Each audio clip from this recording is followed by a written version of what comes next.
in the world? The best way to start it. Did you guys even hear the music? Yeah, I yeah, did. I did. Okay, because I did. everybody like But I was gonna everybody say, was so. go ahead. Well, you had your game face on, so I was like, "Is something wrong with my setup?" Everybody was just like so silent and stoic. Nothing was going on in the chat. Like, am I stuck in a time warp? And then I hear someone peeing into a bottle or something. It's like, I was pouring some water into my cup.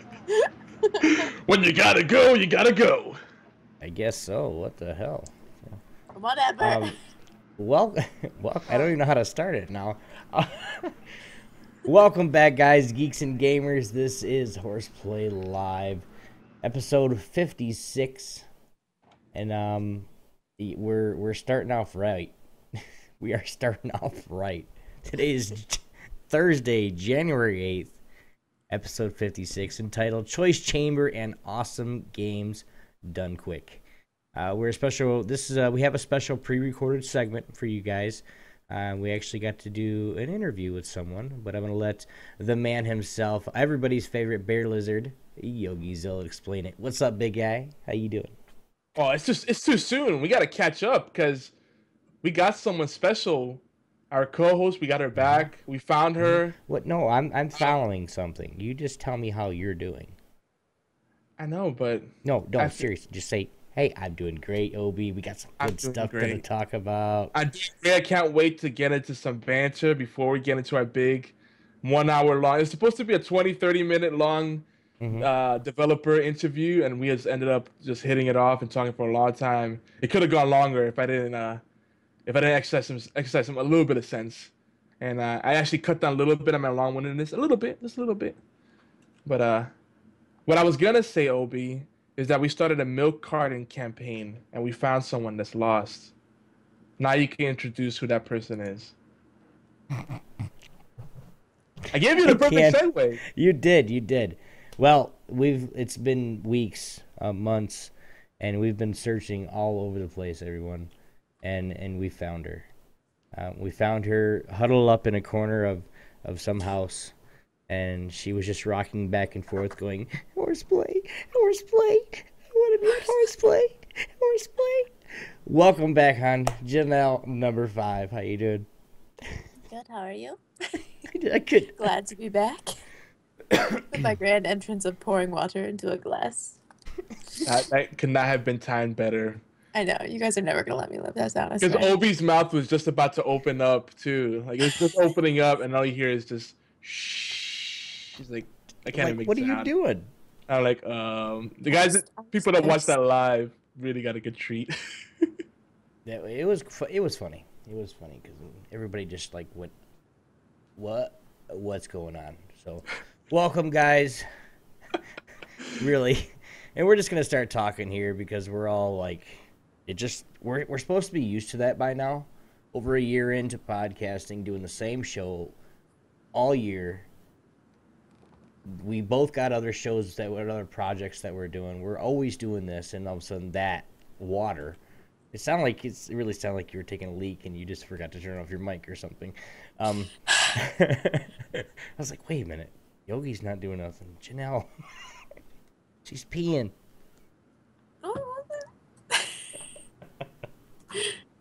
I'm gonna avoid an off-color remark. So guys, we celebrated the new year. We didn't get to celebrate it with Janelle.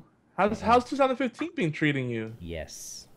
Fabulous, actually. I'm loving this year so far. Awesome. How about you guys? It's been good. We did a big send-off. Our first episode of the year, episode 55, it just happened to be on January 1st.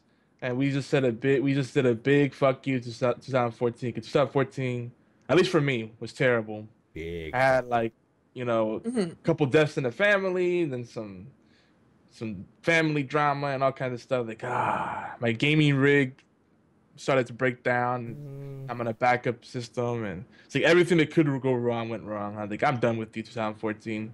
I'm over. I want a divorce. Let's go. I'm over you. We're Found all something over that loves me better. And you know what? Funny thing is, in 2016, we were done with 2015 before we even started. We were done with 2015 and 2013. Well, I like the beginning of 2014 and then the end of 2013 for sure. Cause that's when we just launched this show, and then we had like our one of our first game developer interviews, and hey, we actually timed it almost exactly. I think exactly a year later. Well, no, it was this is 56 and that was episode 5. So yeah, we would have to do next episode would have been yeah. Exactly a year later. So that's still cool though. I mean, like we're within a week, so come on. Yeah, I can't. It wasn't planned, so I could have put it off. Should I put it off? Do you guys want to wait for it till next week? You know, for what? No. To play the thing? No. Okay. You're just gonna have to bust your ass and get another one for next week. I don't know about that. Those are hard to set up.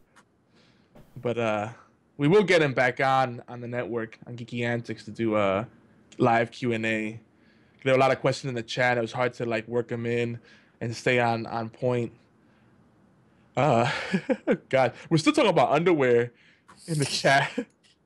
The under chat is the under chat is real. Yes, I'll make that a thing. Oh, talking about socks. That's a great. Yeah, socks and boxers. We've been talking about socks and boxers for the last 30 minutes. Because it was about getting them for Christmas and how that's way better when you're older. Yeah, for sure. You appreciate it a lot more. And also, I hate having cold feet. Like the rest of me could be a little cold, but I need to have warm feet. Like I don't like my feet being cold. Yeah, I know what you mean. Well, yeah, that's when you're around the house and you just just have socks on. You get those big wool socks, and that's all you wear, and they're padded, so you can't feel the ground or the floor or anything. So if you step on a kid's toy, well, my problem is if I step on a kid's toy, like a little Hot Wheels from my son, I don't get hurt. And the Lego blocks. Janelle doesn't know yet. She's playing. She's pacing herself, so that's good. You guys know I work at a daycare, right? Yeah, but you don't have to live in it. Like you don't walk around at home barefoot trying to relax. You know, not worrying the world. And all of a sudden, you step into a minefield of Lego blocks. You know what I mean? Because I volunteered in a lot of Head Start centers and stuff like that. You know, working with 4 and 5 year olds and doing kindergarten tutoring, all that kind of stuff. But you don't know until you have your own. You know. When you have your own little ones all the time, it's like it's a whole different thing. When you have your own, you can't send them back. Exactly. Oh yeah, I'm telling you, those young years, volunteering in those places and helping them out. You know, it was like, oh man, I love them. I want like 100 of these little kids. I wanted like as many as I can get. Right. They're like so sweet. Like they hug you and they love you. Like, oh, I want you to read me a story. Like, oh my God, is this what it's like? And then you get your own. You're like, oh damn. Can I get can I exchange? Can I put it back? Can I put it back? From a guy's perspective, don't try to put it back. Wife doesn't like that. Please. Wouldn't want to hear the news. Man decided to put his baby back in the womb today. Yeah, that'd be awkward. Beat his ass. Don't do that. That'd be as awkward as the man that married his toaster. But I mean, you know, the precedence was already set. You know. Wow. I mean, pretty soon we're gonna be people are gonna marry farm animals and stuff. It's gonna be okay. Like you gotta respect my beliefs. Okay. I can marry my dog. Awesome. Not really. But I'm not gonna. I don't want to bring the tone down. But Lord Rakdos, yeah, that sucks, man. Mine may not be too far behind. She's in her late 90s, and she's barely holding on. She's still got spunk in her though. Actually, she's got a lot of spunk left in her. My grandma. That sucks though. Well, my wife's grandma's still kicking quite a bit, and she just won't. She won't give up. Period. She's just not gonna do it. She's that stubborn. She's got throat cancer and everything else. She's like, I don't give a damn. I'm still gonna do whatever I do every day. And that's about how she sounds. But these old timers, they know how to last. Janelle, good catch. About 30 lines of chat later. I just reread it because I didn't even realize. Obi didn't even notice that he said that. I that's one of the first things I noticed. I tell you where my head is at. But it was a double take moment. Like, did that just happen? Here you go, Proxel. This is just for you. Oh yeah. Careful. You get to see all my gray hairs in there. Oh gosh. It is, dude. I'm like, I sit there and pick at it, and then I look at one, and it's like freaking. I mean, dude, this is one of the hairs right now, or right here. That's how long this shit is. Oh yeah. I want to go get a perm and get it straightened. Are you using the oil, the conditioning oil? I need to, because then it makes it You should soft. get that shampoo. Have you seen that movie, Blades of Glory, where he has like the mane and tail shampoo? Yeah. We bought that the other day. Which just like originally made for. I'll let you know. It actually works pretty well, but it's expensive as hell. They got They got conditioning oil that people that is meant for beards to like relax it and to keep it in. So I think that would be the better investment. You just put a little bit of that, and it's very thick, so you could just a little glob and boom, boom, boom, boom, boom. Let it in there. Give your beard a little luster. You know, Jerry curl it. Why not? I don't want to. I want to straighten it. I want to get it. I want ZZ Top beard, dude. Oh, you want to straight relax it? I want ZZ Top beard. I think the only way you're gonna get that to happen is conditioner and then use a hair straightener. Yeah, we got. You're gonna straighten your beard. We got it. I got it all figured out. But it's like so coarse because it's like pubes on your face. Only Janelle. I don't know if that'll work. Well, thank you for joining the show today, Janelle, and you have a great night. Kick your ass this out. This is why we need her on here. She provides the female perspective. Otherwise, we're clueless.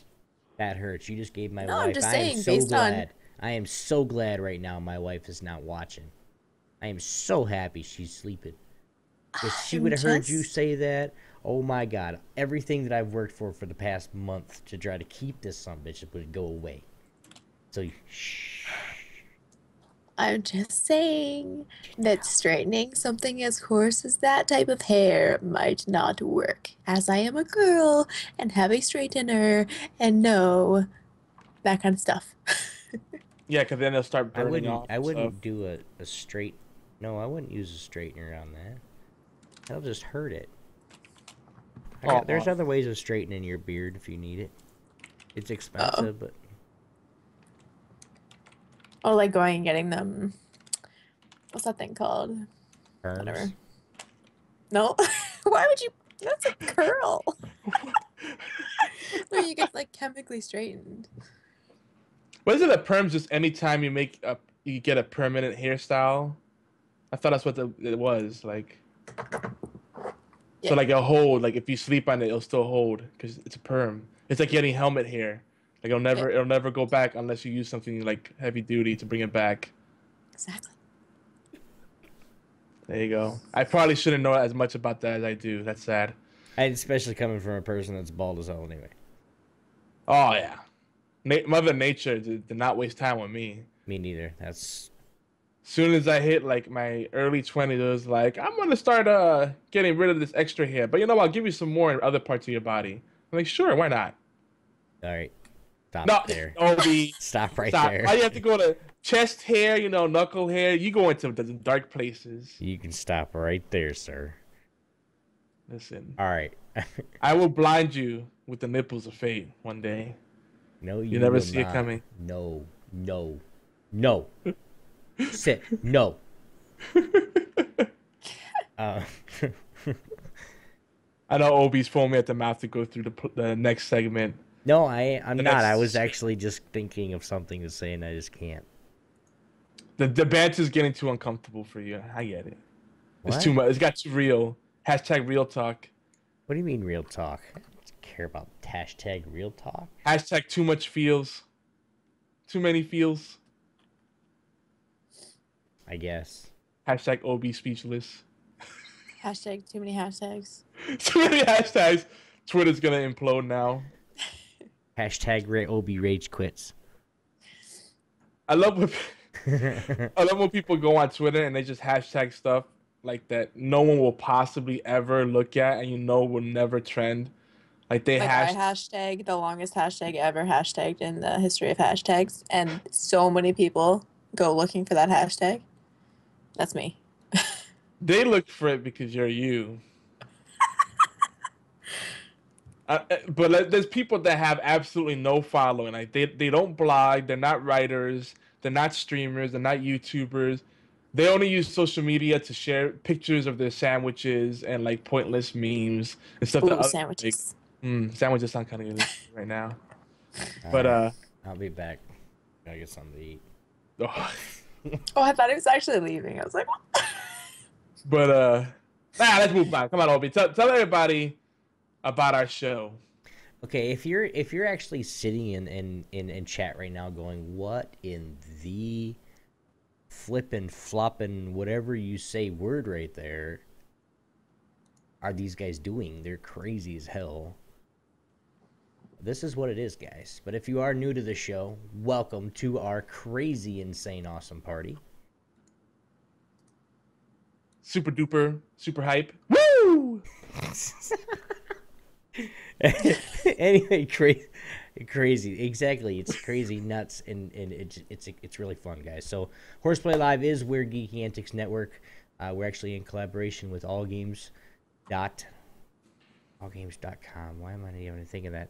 But our show covers all the aspects of geek culture, special focus on indie games, technologies, and definitely, if we don't rant, then something's wrong with HorsePLAY Live, because we rant with the best.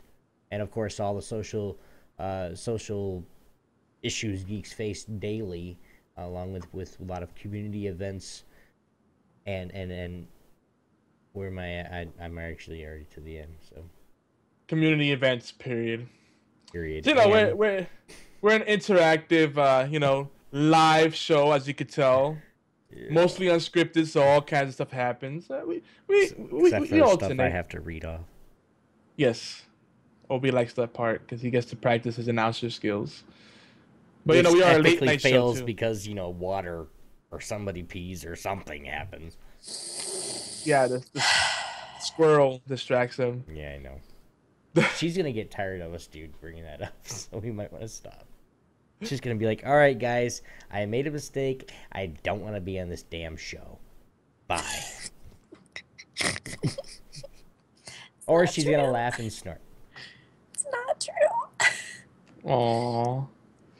But we are a late night show, so that's our automatic disclaimer. If you're easily offended, this is one of our more risque shows. This is not a family friendly show. Your kids should be in bed.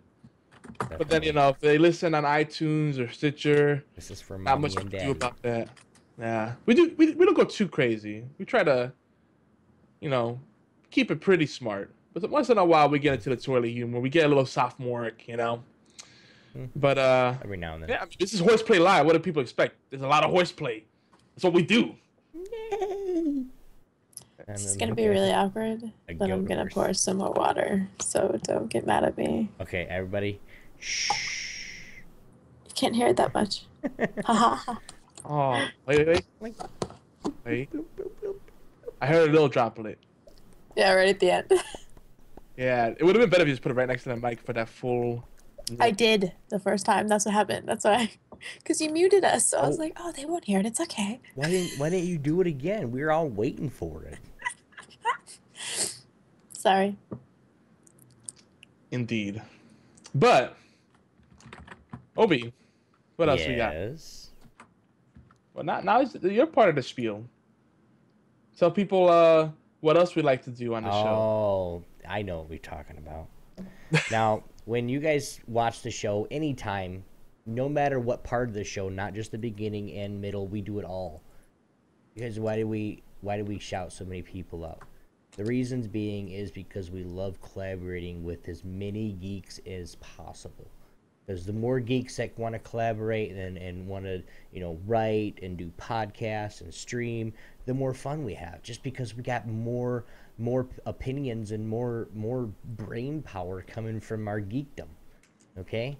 So I just made that up and I didn't even use it in the right sense. But HorsePLAY Live is every Thursday at 11 p.m. Eastern Time, 8 p.m. Pacific, Twitch channels Geeky Antics, which is right here, and YogiZilla. HorsePLAY Live, a replay is also available earlier on Thursdays, which was about 5 p.m. Eastern Time, and that's on allgames.com. Most of the time, you guys can see myself and or Yogi in that chat, talking and conversating with you guys as they're doing the show. But Indeed. I'm going to let Yogi say this next part just because this is kind of his baby. Because I says, hey, do you want me to be at the interview? And he's like, you don't even play the game. I'm like, okay, what is it? And it's the game that he's been talking about for the last 2 months. Yeah. For several months. No. I said 2. I had to give you a hard time because I've been telling you I've been talking to this guy. We're gonna get him on soon, so check out the game, watch some footage, and then you're like, Choice Chamber, what's that? And I'm like, you didn't even try to check it out. It broke my heart. I had checked that out and I watched it almost every time you streamed it, but it was just one of those things where it's like it ain't clicking your head. It didn't click. All right. And I really didn't have any questions. It hurt my heart. Anyway. It hurt my heart. I was like, you sounded so like unexcited. I was like, yeah, he wants to do it right now. Are you available? It's like, yeah, like when people don't really want to do things, they ask a lot of questions. It's like, hey, can you help me out with something? Sure. What time? Now if you can. Oh, what do you need? I need you to help me carry this from this point to that point. Well, do you have gloves? Yeah. Okay. What position do you want me to be in the back or the front? It doesn't really matter, dude. We could be done quick. All right. Do you mind if I scratch it by accident? People ask a lot of questions when they want to just get you to say, fuck it, I'll just do it myself. All right. Basically what happened, guys, and I'll tell you that he was talking about a different story, but I kind of screwed up. So what he says is, hey, I got the guy here. We're gonna developers at 4:30, and be there. I was like, okay, what time and how long is it gonna take? That's exactly what I said. And then we messaged back and forth for a few minutes, and he goes, dude, you don't even play the game. Just, I'll do it. I was like, I'll take care of it. I was like, all right. I was like, oh, man, yeah, it's all yours, buddy. I don't even, I'm looking at it now, but I'm not going to have enough time. He's like, yeah, that's what I thought. So he's talking shit about me, guys, really. So I'm just going to tell him myself, okay? You're the dude that's like enjoying a nice beer, and you don't want to be bothered to take to go off get off the sofa and help people with the movie stuff around. I was actually drinking a beer, and it was just one of those times where I was just relaxing and drinking a beer, and like I said, it just didn't click. But I'm glad you got it in anyhow. Yeah, and even with just 2 of us, because we did it live, it went on to almost a whole hour. But so Obi, tell actually Janelle's in the notes. Janelle should read this part. Janelle, tell everybody what's going on tonight on the show. We put her on the spot. Okay, there it is. There it is. I put the mouse point. I put the point. Lost my spot. I lost it. It's the other page. No, it's right there. Oh. Yep. Well, we're not doing call-ins today because we have a pre-recorded segment. Who's the special guest? Why have I not been told who this is? Is it me? Well, you're a special guest, of course, but this is a very special guest because they never joined us. But it's pre-recorded, so don't worry. You didn't have to dress up. You can keep your pants off. Wait, that sounds wrong. What?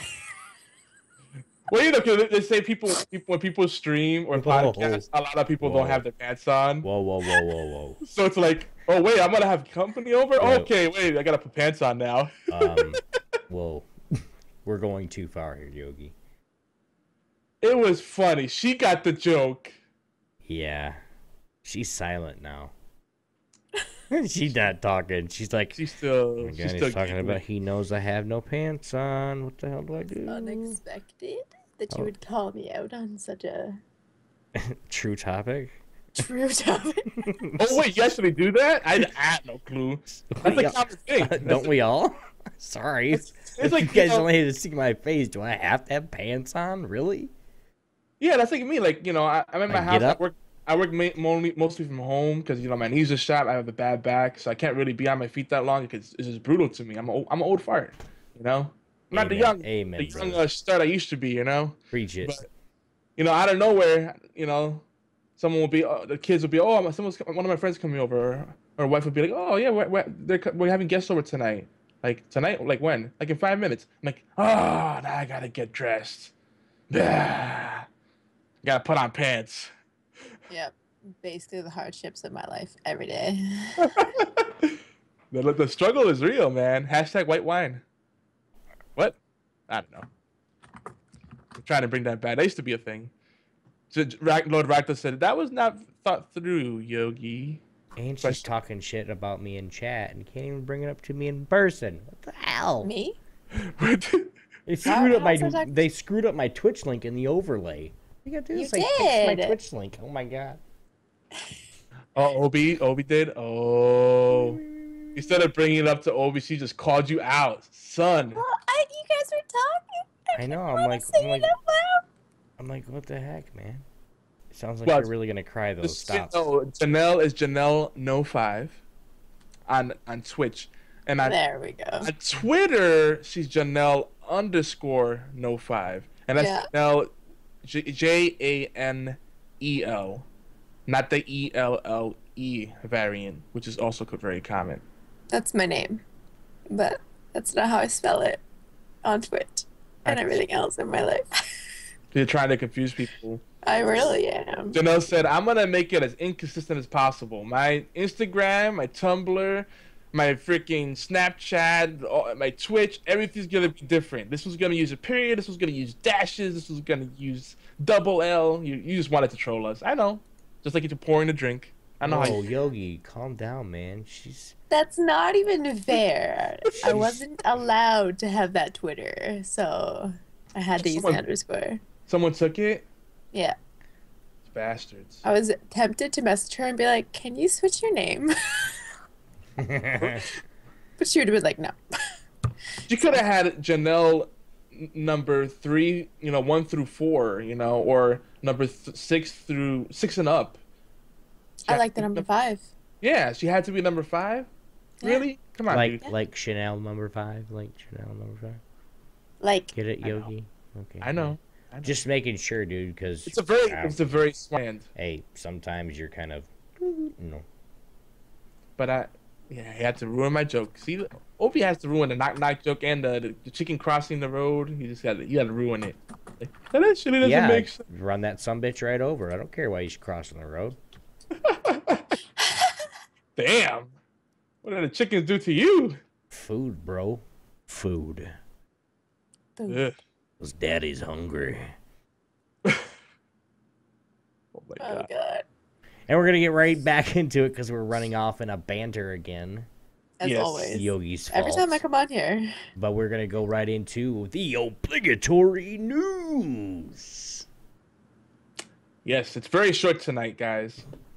I know we're going to have a lot of banter with Janelle back. But Games Done Quick. If you haven't checked this out yet, they're doing the hashtag AGDQ 2015. The awesome games done quick, and also awful games done quick. Check them out on Twitter and on Twitch. They've been marathon running, getting all kinds of different streamers and YouTubers to stream different games, and they're doing all kinds of awesome things. Not just speed runs, they're doing relay races in the games, and like 4-player simulcasting of games. Like they did a 4-player Castlevania Symphony of the Night, where they were racing to see who would beat it fast, and then they had first, second, and third place. There's a lot of awesome stuff, but the best part about it is that they're doing it for a great cause on top of it, preventing cancer. And as we mentioned earlier, a lot of us have had some run-ins with that, and so it hits really home for us. So great cause, and it's not just preventing cancer, but also raising cancer awareness, because there's stuff you could do to lower your chances of getting cancer or having recurrence of cancer. So it's just fantastic. Actually, I found myself getting addicted to watching this, and I'm like cooking and watching them do these things, and the speed runs and all this stuff. And Oh my gosh, it's crazy. And it actually kept me from streaming at certain points. so so that tells you something. Oh gosh, Lord Rakdos just loaded Civ 5. So he's gonna be playing that, after the show. Yeah, Civ 5 is real. You know, hook a brother up, homie. Uh oh gosh, yeah. I do have to say some of the announcers, some of the personality streaming were pretty like boring or just way too like out there. Oh, I see what you're saying. Some of their announcers make Ben Stein seem wild. Yeah, they're also really tired. Yeah, yeah. There were some ones that were just kind of like boring. Like, so what I do here is I cause clipping by honing in on that pixel, but you have to time it with a double tap on the controller. And the reason I use two controllers Obi. is because then I could do this. And like, oh my gosh, What? What what are you was just doing? what? I don't know. He's pulling a hair off or something. Just pulling. I don't know. I got a tangle. Trying to listen to Yogi, and you're just like, Why are you? What? Just listen to Yogi. Why are you looking at me? Got asphyxiation with me or something? you guys are right next to each other. How am I not supposed to see you? Okay. Can I touch him? Wait, that sounds wrong. Wait, what? Yeah, literally, you could like lean over and like kiss his face on my stream. Aww. Oh, which side? Like Yogi, if you turn your face to the left and Obi's to the right. My left or your left? Your left. Because it mirrors the video. I don't have it reversed. So my left. So like that. Yeah, that one. That one? Okay. For you guys that are not watching on Twitch right now. And Janelle's also streaming on her channel as well. Yeah. I'm trying to get them out to come over there, but all of them are just shy for some reason. Yeah. Don't make me come over there. Scotty Daniels, though, he That's still it. gives love. He shows up for our streams. And he always says, I has arrived. I'm going to stream bomb Janelle's channel. Shh.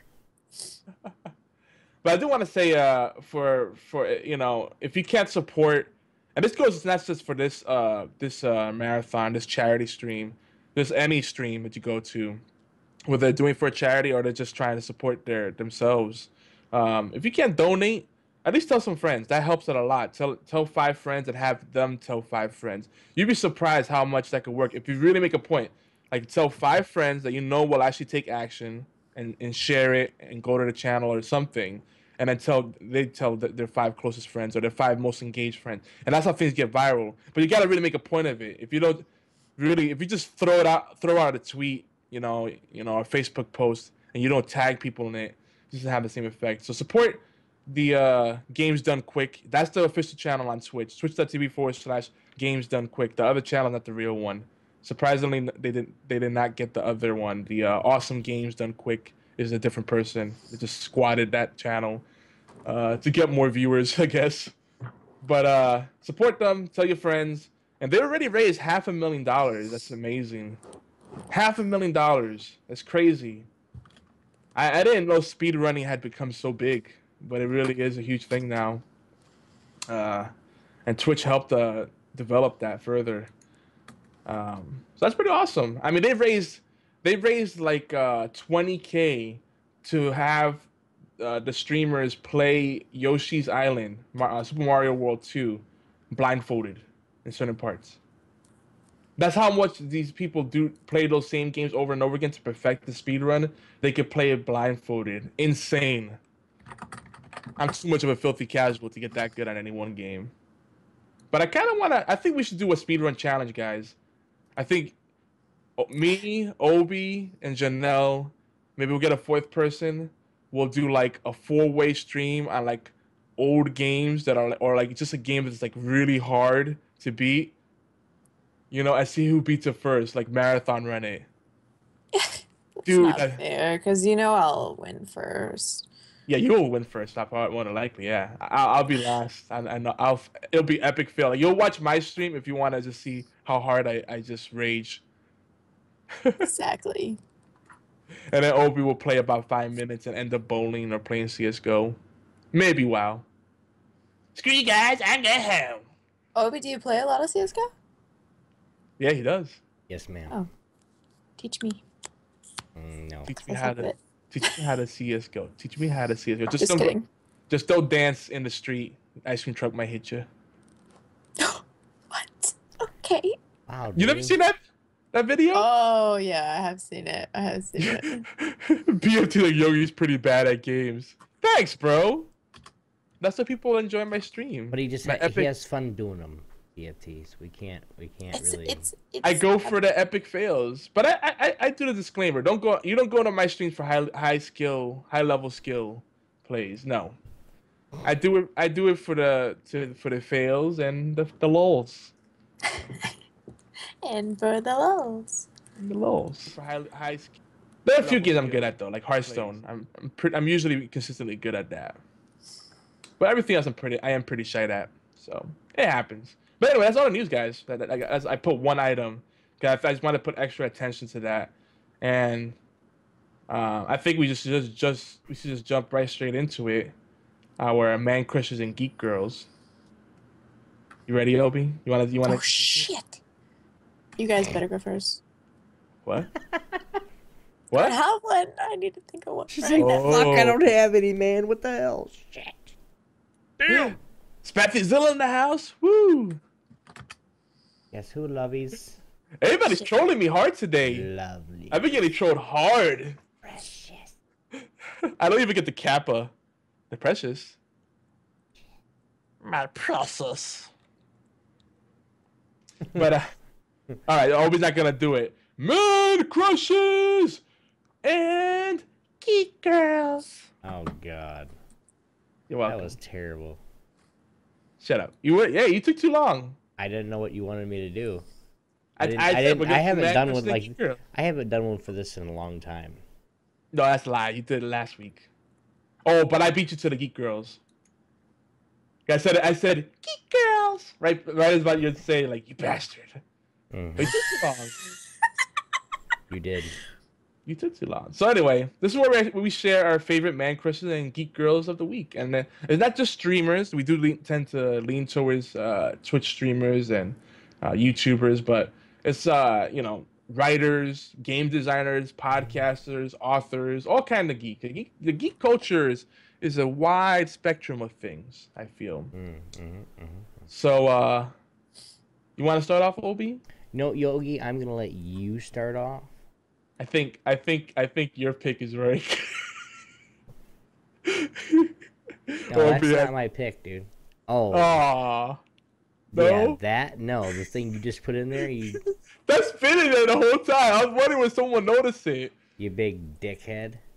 I put a chode for Obi in the show notes. But my pick, of course, is games done quick. This actually made me think, like, I'm not a highly competitive gamer, but I think that speedruns can be something fun for people to do. Like, whether you're racing or you're doing, like, a relay race, like, either racing other people or doing a relay race, like, where you take turns playing the game, you know? There's a lot of fun things you can do with that. So, this Games Done Quick is all about that and kind of perfecting the art of a game that you love. But I think it'd be cool for us to do like blind runs on games or play our favorite a game that we all have in common together. It's like maybe, I don't know, an hour or 3-hour game tops. You said, you're a horrible person. You made me think Obi screwed up the voice. I can't get my voice like that right now. My throat is scratchy. I could probably get to that pitch, but I don't even bother. So I was just like, geek girls, yay! All right, I'll do it for Lord, just because he's... Morph is in the house too, so he wants to hear it. I know he likes it too. It's basically because Lord watched me have that freaking epic game last night, and he was there in person. But here we go. All right. It is time for Man Crushes and Geek girls! Yay! Yay! Anyway, awesome. So yeah, I'm not big in the hardcore competitive scene, but like watching these people play games done quick, it made me think it's something we could do together as a community. I think it'd be something fun to do, and we could like host each other. We could do little mini events. It'd be a nice way to bring more content to our audiences on Twitch and YouTube, and collaborate. Because Like the speed runs, but like doing them solo, not as fun. But if we could do them at like a team thing, like have a timer and then we go back to each other. Like I just did it in a minute shorter, and you're like, damn it. It'd be fun. I think we could do that. So that'd be a future thing. So Maybe. Games Done Quick, you have inspired us. Maybe. All right. What? Maybe. Maybe. I know Janelle will do it. Janelle's cool. Obi's pain in the butt.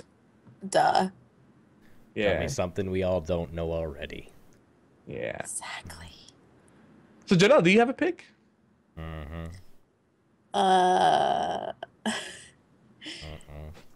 Not.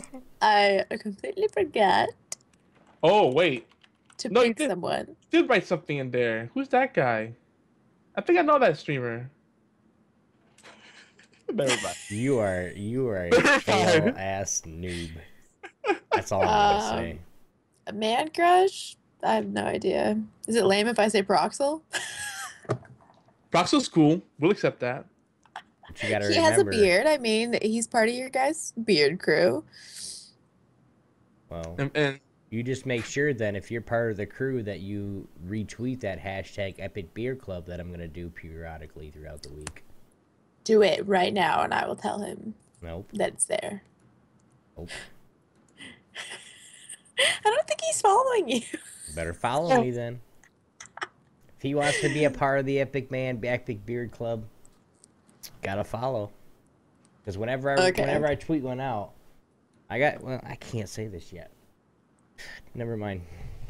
I got some stuff for my channel going on here shortly, so I can't let the cat out of the bag yet. Just follow me if you have a beard. Don't care how big it is. I don't care if it's epic or if it's, a freaking 15-year-old beard. It doesn't matter. His If is you a got bit one, smaller than yours, but he you're trims good. it because I tell him to. well, my wife tells me to. My wife tells me to too. Oh, that's yours trimmed? Wow. No, oh. I got wings. Yeah. No, I usually line it up and then I actually clean all these strays that flip everywhere. I like how Janelle is very subtly telling you, dude, kind of dirtbag looking. No, I didn't. I don't give a damn what she I'm thinks kidding. about I'm me. kidding. I'm kidding. I'm kidding. This Shots is throwing me under the bus The for o- something I did not say. The I love only you, you know woman, that. the only woman that I have to press and listen to, yeah, it's true, is my wife. That's it. She says, "Hey, trim it down a little bit. I really want you to trim it down. I'll trim it down. Not a big deal." Of course you will. Good She boy. knows I'm not gonna cut. Good point. I like that. Basically, men are just trained pets for the women's. You heard it here on HorsePLAY Live, guys. We're It's just not- pets for the women. See, that's most common misconception that most men have. Well, we're just pet lap dogs for the women. No, it's not like that. Not for me anyway. Not for us. There's things that I have to give, and there's things that she gives. I mean, it's give and take. It's about making each other happy. Like, She's not happy at all that I don't want to keep. That I want to keep this beard. But I told her I'm keeping it. So have a good one. And then she told me the other day. She goes, "Well, I didn't want to tell everybody, but I really like you with the beard. You just need to trim it down a little bit." Oh, really? So I'm gonna tell everybody Thursday, and then I'm gonna say it again on Sunday too. Is BFT here too? I'm about to sing a song. What was the song that it says I'm keeping the baby. You're gonna keep the beard instead. That's your version. It's a Madonna song, isn't it? Okay, let me stop. I'm gonna quit that before it goes to a dark place. Yeah. You might need to do that. Oh, it's a BFT said I don't have a beard. For my job, it's preferable that I don't, though I'm the only clean-shaven guard there. I can't be completely clean-shaven. I just can't do it. Like I said before, I get the chocha lips, and it's just not a good look. It's just not. It doesn't work for me. Some people can pull it off. I'm just not one of them. So, Obi was like, he gets a kick out of that whenever I see it. They got So, the Obi, who's chocha your lips pick? Huh? I don't have one. You don't have one? No, I don't. You're not gonna pick Chode, the Chode? No. I mean, I do have a couple people. They're not really streamers, but they are gamers. A couple guys that actually help me learn a little bit of, and yes, it's CS:GO, but they actually help me and learn the proper ways to do things each round, and when to buy full buy and when to not, when to save, and just I want to appreciate them. It's Spiral, and these are their Steam names. So Spiral and Heaven's Guard. Thank you guys very, very much for helping me out. And just, I mean, I can do what I do now. I did what I did last night. It was a really good game. But I did that because of what they say and, me listening and teaching me. So appreciate you guys. Thank you very much. Look forward to playing with some more CSGO with you. There's my damn pick. Now leave me alone. All right. There's your pick. So we're ready to play the that almost hour-long recording. You guys ready for this? Yeah, I'm gonna go AFK for a while. Yeah, you guys can go. You guys. I mean, I'm gonna be in the chat. We'll be in the chat, of course, but it's a good time to take a bio break for us. Just heads up. But this is an interview with Michael, the developer, the main guy behind Choice Chamber, and the founder of Studio Bean. And yeah, this is a very interesting game. If you love Twitch, this game is gonna be, for lack of a better phrase, a game changer. So I went into Janelle's chat, said, "Is this the real life?" And BFT goes, "Nope, just fantasy." Nope, it's just fantasy. Nice. He's smart. He's quite quick-witted tonight. BFT's on the ball. He must be on the uppers again. He's smoking that crack pipe. Just make sure you share it around. You pass it along, bro. Anyway, here we go.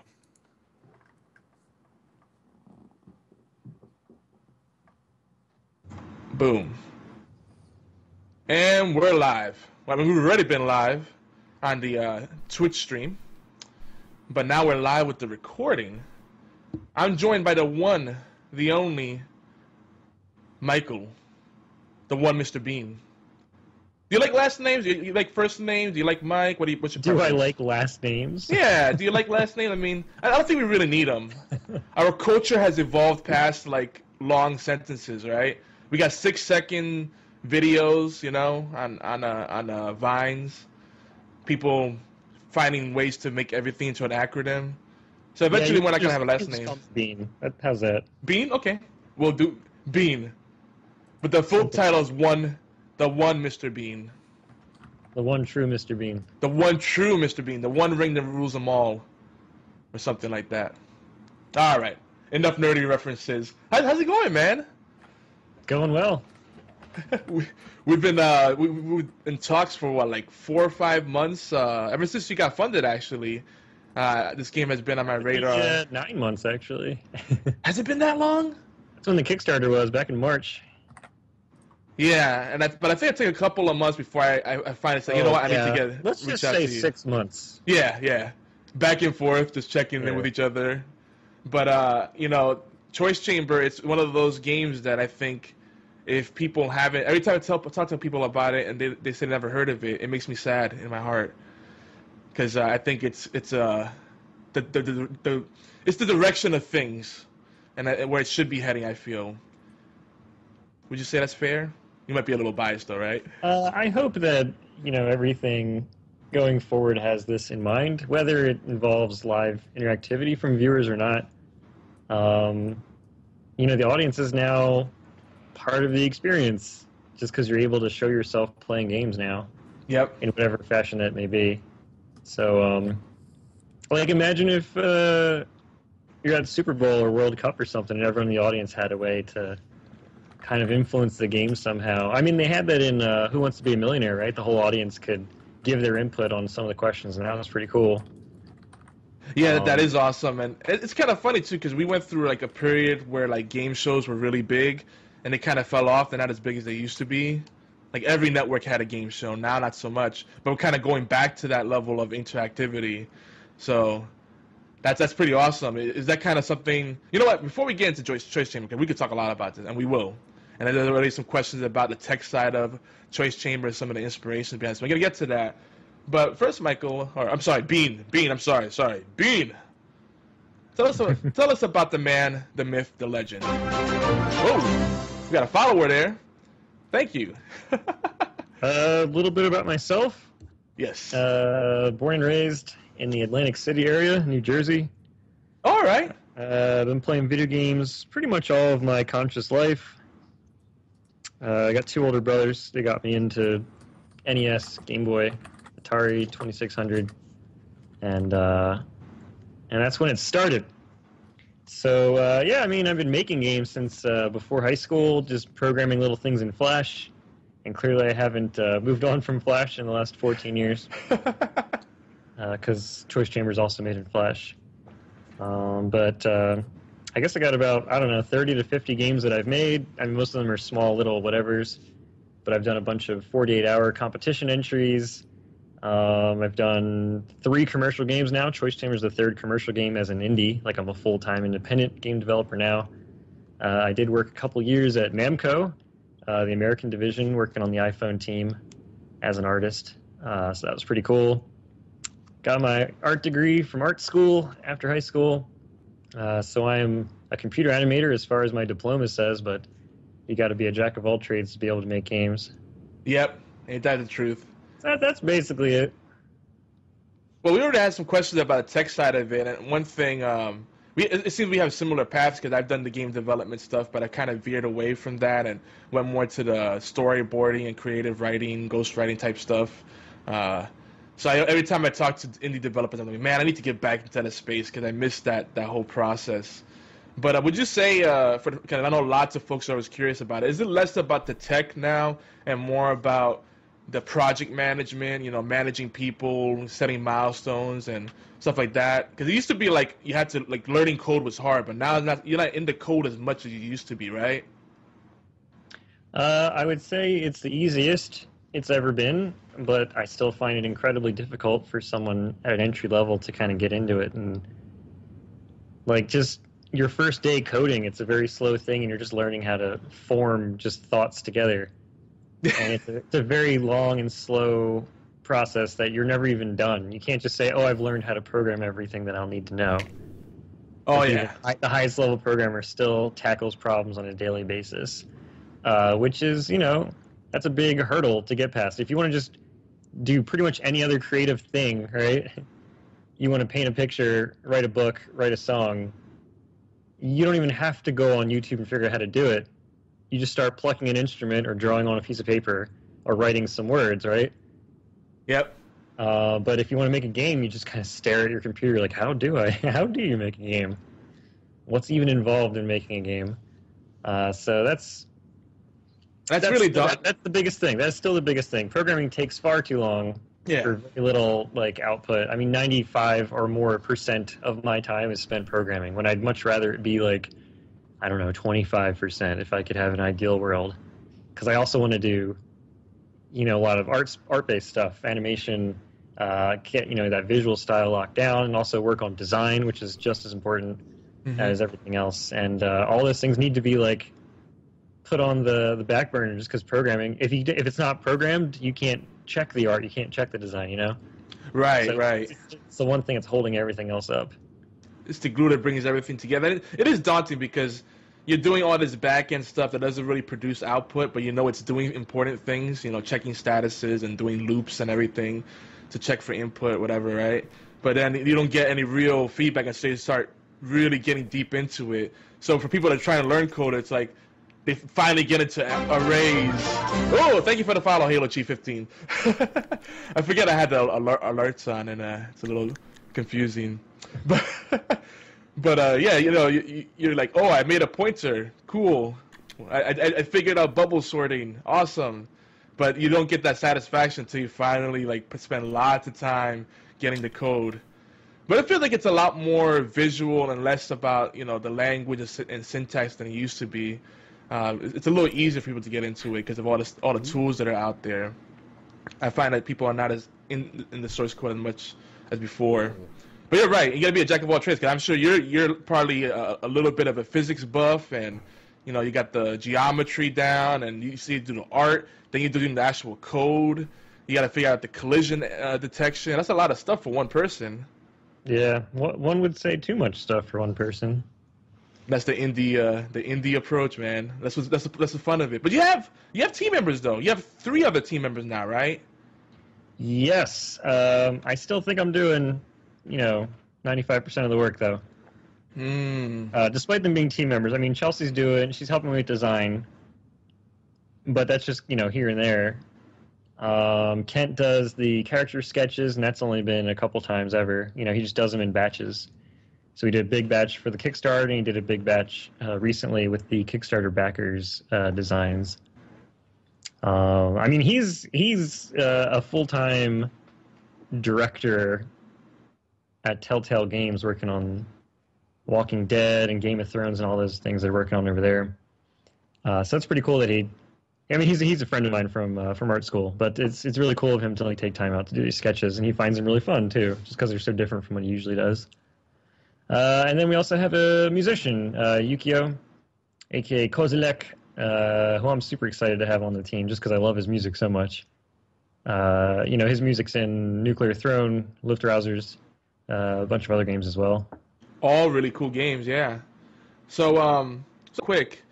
So, there's a lot of pushback with the whole crowdfunding scene, right?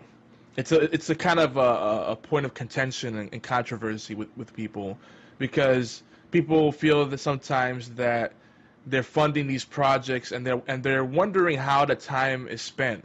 So you're painting a very realistic picture. You're doing 95% of the work. You have a team, but they have day jobs. So, that's something I think people need to hear more of to understand really what it means to be indie. What's your average day look like right now with a Choice Chamber in development? And you're only in beta 3, by the way, guys. If you guys don't know, it's only the 3rd beta. That's an arbitrary number. It's just a different number every month, so you can keep track of which one's which. What's a typical day for me? That's 9 to 5 day.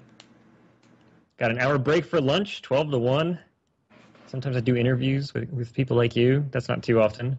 But mostly I'm just staring at code. It's better to code after getting a good night's rest, because you could be staring at a problem at midnight and just have no idea, and it gets even more frustrating by the minute every time you don't know what to do to fix it.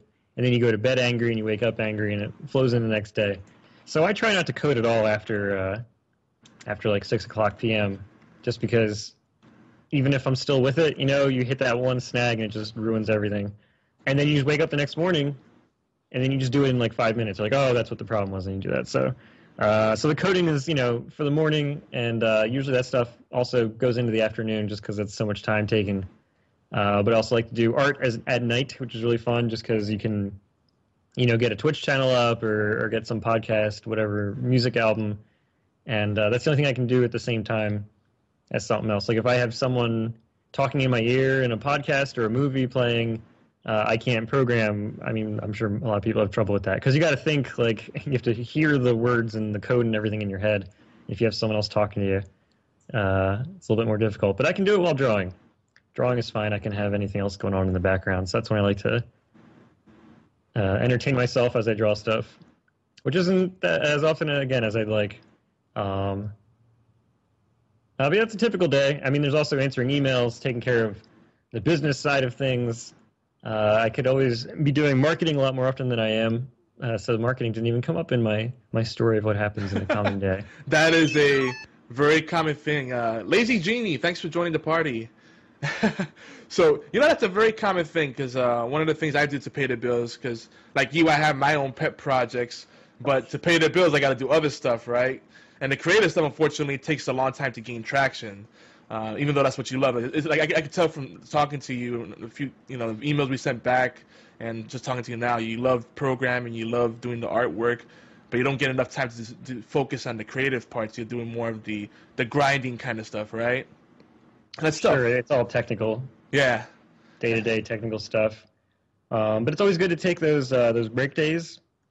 Even though you have a lot to still work on, code, you got all these bugs to fix, extra things to implement. You take that day off just to give your mind and body a break. It's very important to take those little, on a work day, you spend a day just designing. you spend a day just doing art. And even though it's probably not the best use of your time as far as the project schedule is concerned, it'll make you way more productive the next day when you come back, because you'll come back way fresher. Yeah.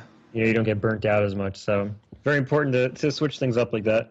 Get some variety going in. Yeah, you gotta unplug sometimes, but I gotta tell you, you're a pro with the email, because sometimes you respond within seconds. I'm like, was he waiting for that? Most people have like a 24 or 48-hour rule, and then the mailbox, the inbox becomes kind of like this bucket list, right? And What's this, like calling back a girl? You got to wait 3 days. Exactly. No, if something needs to get done, I'm gonna respond to it, because some people ask me for like review copies for their websites or whatever's going on, and I'll try and get it to them within 1 minute. The key to the game. Yeah. And they always get excited when they get it's almost like a bounced email. It came back so fast. Yep. Well, actually, I've been meaning to talk to you about that, but we'll talk about that off air, because I know there's a bunch of people that would love to check out this game, and will be an evangelist for the brand. But yeah, that's still funny to people that haven't heard of it, and it's such a great idea. But all right, what else do we have here? So actually, let's do this. This is a fun little exercise. You know, the little 30-second elevator pitch that that marketers are big on. So you say marketing is one of your opportunities. Give us your elevator pitch for gamers that haven't checked out Choice Chamber yet. Like, what would you say to make them go, wow, that sounds awesome, actually? Well, that's a thing. Nah, not really. It's a liberal 30 seconds. All right, here we go. Choice Chamber is a procedurally generated, crowdsourced game in which your input directly changes the game in real time as someone's trying to play it. You stream it online to Twitch, and anyone in the chat room can type things in and help you, hurt you, essentially designing the game as you play through it. Done. I love it. 15 seconds. That was good. Now, would you say that, because at the time when you guys came out with the Kickstarter campaign, like roguelikes were kind of on the rise, and also action adventure games started, like the platforming games started coming back too in a big way. Is there any game in particular that influenced you in the indie scene? Are you a big fan of the roguelikes? Yeah, I mean, I like a bunch, both recent ones and classic ones as well. I mean, what had I been playing a lot of before that? But before March, what was I playing? Let's see. I was playing Nuclear Throne back when it was called Wasteland Kings. Oh, yeah. Spelunky, of course. Yes, that's a big one. Have you played Risk of Rain? That's one of my personal Yes, I have. Okay. Awesome. Risk of Rain. That one's really hard.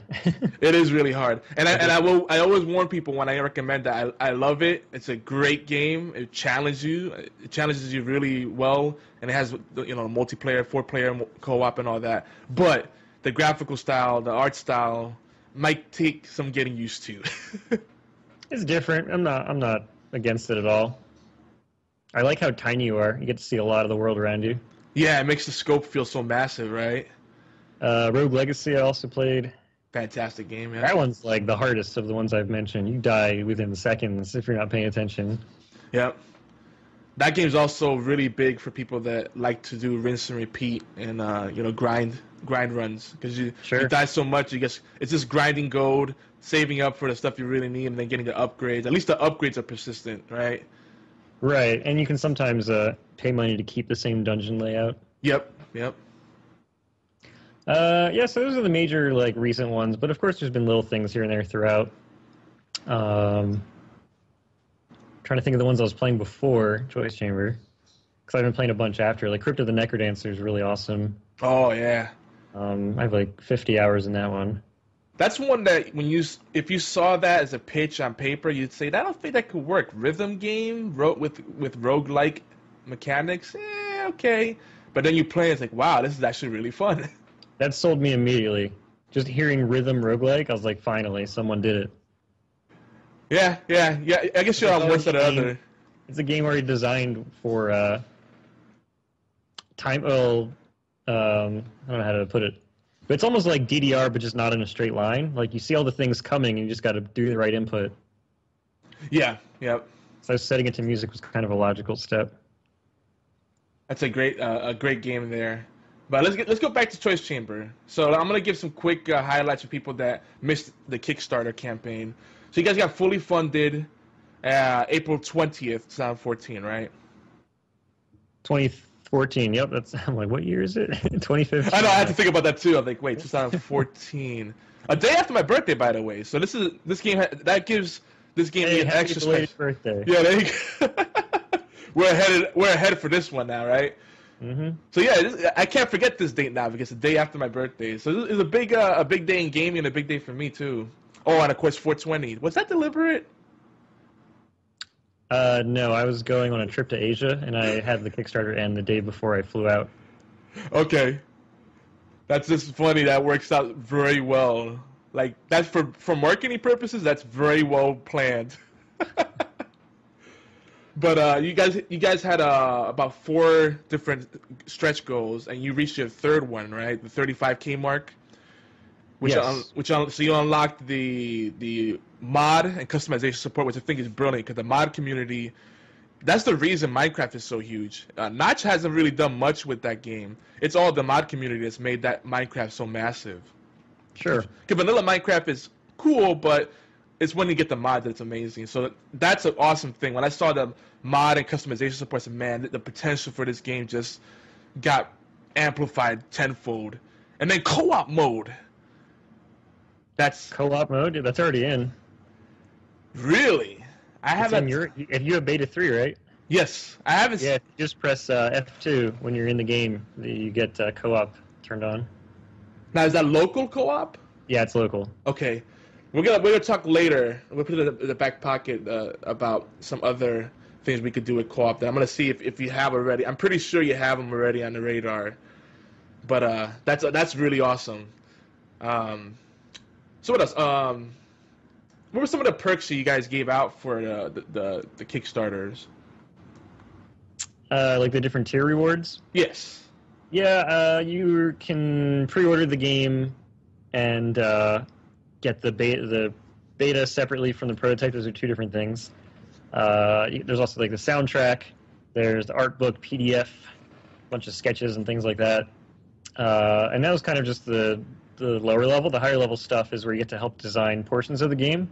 So you can help design different poles, enemies, weapons, the gizmo characters, special events like the fist or the meow that you saw earlier today. Yes. Bosses as well. And then above that, you actually get a game made by me in 24 hours. So, I saw that, a day jam game. Day jam game. That's crazy. And then 3 people are going to be getting those. That is awesome. And what's this director's cut thing? What's that about? That's the one where you get to design one of each of the things. Oh, okay. So that's 6 different things you get to design, help design. Man, and I also like how you're still updating the Kickstarter page. Like a lot of times after these projects get funded, I am? Kickstarter. Yeah, I thought I saw some comments on there. Yeah, those were during the Kickstarter. Well, you still reply to your Kickstarter stuff.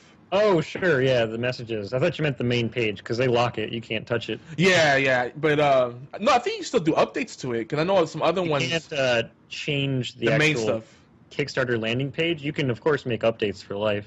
Yeah. Like the things called updates, the update posts, but you can't, like, edit the original campaign page. Yeah, I can see why they do that, because they don't want people getting bait and switched. Sure. But yeah, I mean, you're super responsive with Kickstarter, and that's one of the other concerns people have a lot of times with Kickstarter and Indiegogo and all that stuff. Sure. Is that We'll go quiet. Just because it's not the right time to answer, so they won't answer at all. I'm pretty open. If someone says, "Hey, you said the game was going to come out December, and it's December. Where's my game?" I'm like, "It's taking longer than usual. Since you didn't back at a tier that gets you the beta, you're just going to have to wait. Sorry about that, but thanks for your patience. We're still doing updates every month, betas every month, so you can always catch someone else playing it on Twitch to check it out." And that's it. That's all I tell them, because that's all there is to tell them. Well, the beautiful thing, I like that you opened up the beta to anyone that buys it right now through the website, choicechamber.com, right? Sure. So that's awesome. So if you missed on the Kickstarter, you can still support the project. You know, keep food on the table because living off of ramen isn't fun, guys. Trust me. I don't know. It's pretty tasty. Top ramen with the chicken spice. That is pretty tasty. It's only like, what, 8 cents per package? So Fills you up for a whole meal. Yeah. I like to add some Ritz crackers on the side. Oh, actually, that is really good. Yeah. But those things only saltiness with the crackers. They only fill me up for like maybe an hour or two though, and then I have to like have another one. Maybe that's just me. I might just be a fat bastard, but Well, you just got to eat more Ritz. yeah, I need more filler content to Ritz. You're right. Yeah. But so yeah, let's talk about some of the game industry stuff before we go back more into the choice chamber talk. What are your thoughts on this growing trend of incomplete and broken launch day games? 'Cause you're talking about delayed releases, but I think on the flip side, the other thing we have to talk about is incomplete and broken games that on day one releases, you know, especially the full off-the-shelf retail offerings, right? These are like $65 games or more if people buying the ultra limited edition. Oh, you mean AAA side? Yeah, AAA side, and also some of the indie stuff is doing it. But you know, what are your feelings on that? Yeah, those are two different issues that result in the same broken end product. Mm-hmm. Like for AAA side, that's all that's investor pressure. Yeah, That's them. That's the people paying the bills to the company who want to get a game out for holiday, but the game's not ready yet. And so the development team does their best, of course, but there's just not enough time. Because technology, right? We have the new hardware that's only 2 years old, and it takes at least 5 years, you know, to kind of get comfortable with the technology and really understand it and be able to push it and make everything efficient and, you know, smooth frame rates, which has been going on since. Well, I mean, that's always been an issue, right? Even Super Nintendo had really clunky looking games at first, and they got really good after like 5 years or so. But yeah, that's where we are, right? PS4, Xbox One are fairly new, Wii U as well, although not many people are making games for that anyway. But like, I mean, you're probably talking about Assassin's Creed Unity, and Dragon Age had issues, and Call of Duty had issues. Battlefield 4 back last year had a lot of issues. Last year also GTA 5 was terrible. They still haven't added modes that they promised for over a year. Yeah, so I mean, that's all. I understand. I understand it. That is just the way it works, and you have to understand that it's not you shouldn't be mad at the developers. You should be mad at the. Oh yeah. It's the angry white guys who own the stock markets, who control the investing of the. Yeah, it's the publishers, the shareholders, the suits. Those are the ones. Them, they're the ones who don't understand that things should actually be finished before they're out, and so they're okay with releasing them because you can do a patch on day 1, and then day 2 and 3 because you need more than one patch. Like they made a new blog just for the patches coming to Assassin's Creed. That's how bad it was. Oh my goodness! Just to let you know what's going to get patched next time because they won't get to them all. They made a whole blog just to keep track of all the patches. What do you think that a lot of the issues can be circumvented? Because obviously they can't change the way the industry works, and you're right, it's money driven. At the end of the day, AAA game development is more about the business, the money, than it is the passion. You know, you can't afford to do a labor of love or have pet projects. First and foremost. Right. But do you think it's more about managing expectations, or maybe perhaps having some regulation in the industry? And on the flip side, I know the indie side is a whole different beast. Do you think that? How do you feel about in general early access, or kind of what you're doing? Where people are paying to get into the beta. What are your feelings on that overall? Do you think people are executing on that properly? It's kind of a two-part question. I think a lot of people are for the early access. I think a lot of people don't understand how much work is involved to get something to a playable state, and like a stable playable state, right? Yeah. Because they'll do the test on their end, and things look to be working, so it's time for early access, and then they put it out there, and everyone's breaking it. Not intentionally, but it just keeps happening because everyone plays a game a different way. Yeah. So the more complex the game is, of course, the more things that can go wrong. So I would say choice chambers may be medium complexity for what. I mean, it's nowhere near as simple as Tetris or Galaga, but of course, it's nowhere near MMO state, But there's a lot of different combinations of things, and there's lots of collisions and weird behaviors that can happen and do happen. But the nice thing is, it was so simple when it first started, and the prototype went out to so many people.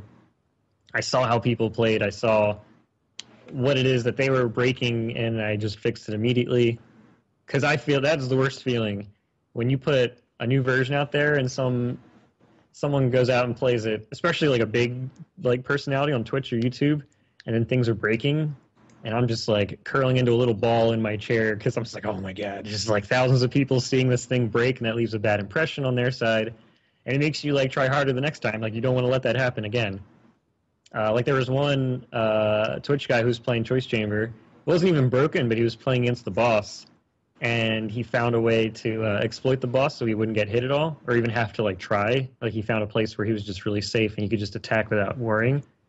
And he said this boss isn't good, and then laughed at it. And I was like, man.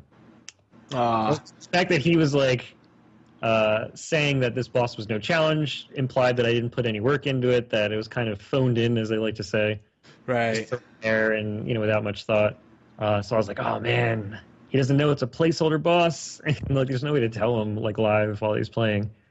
So he's like, man, this boss is like, he's just shooting it down. Like, man. Yeah, Twitch won't pull the punches. That's one thing. Don't expect Twitch to pull the punches. I mean, he didn't know I was in the chat. He probably would have not said that kind of stuff if he knew I was watching. I was just lurking. Like whenever someone plays Choice Chamber, I try and lurk in on them.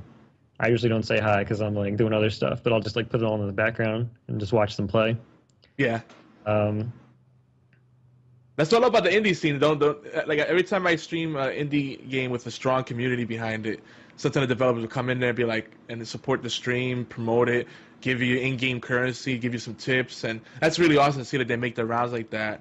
It's good to see that you're doing that. Even if you don't say hello, just checking out, see what the community's doing, getting that feedback. That's something you don't get with AAA stuff, kids. Yeah. So I mean, you had a previous question. Why haven't people like heard of Choice Chamber? I mean, this is a super niche game for a super niche market. See, because there's only 1 million people who stream on Twitch.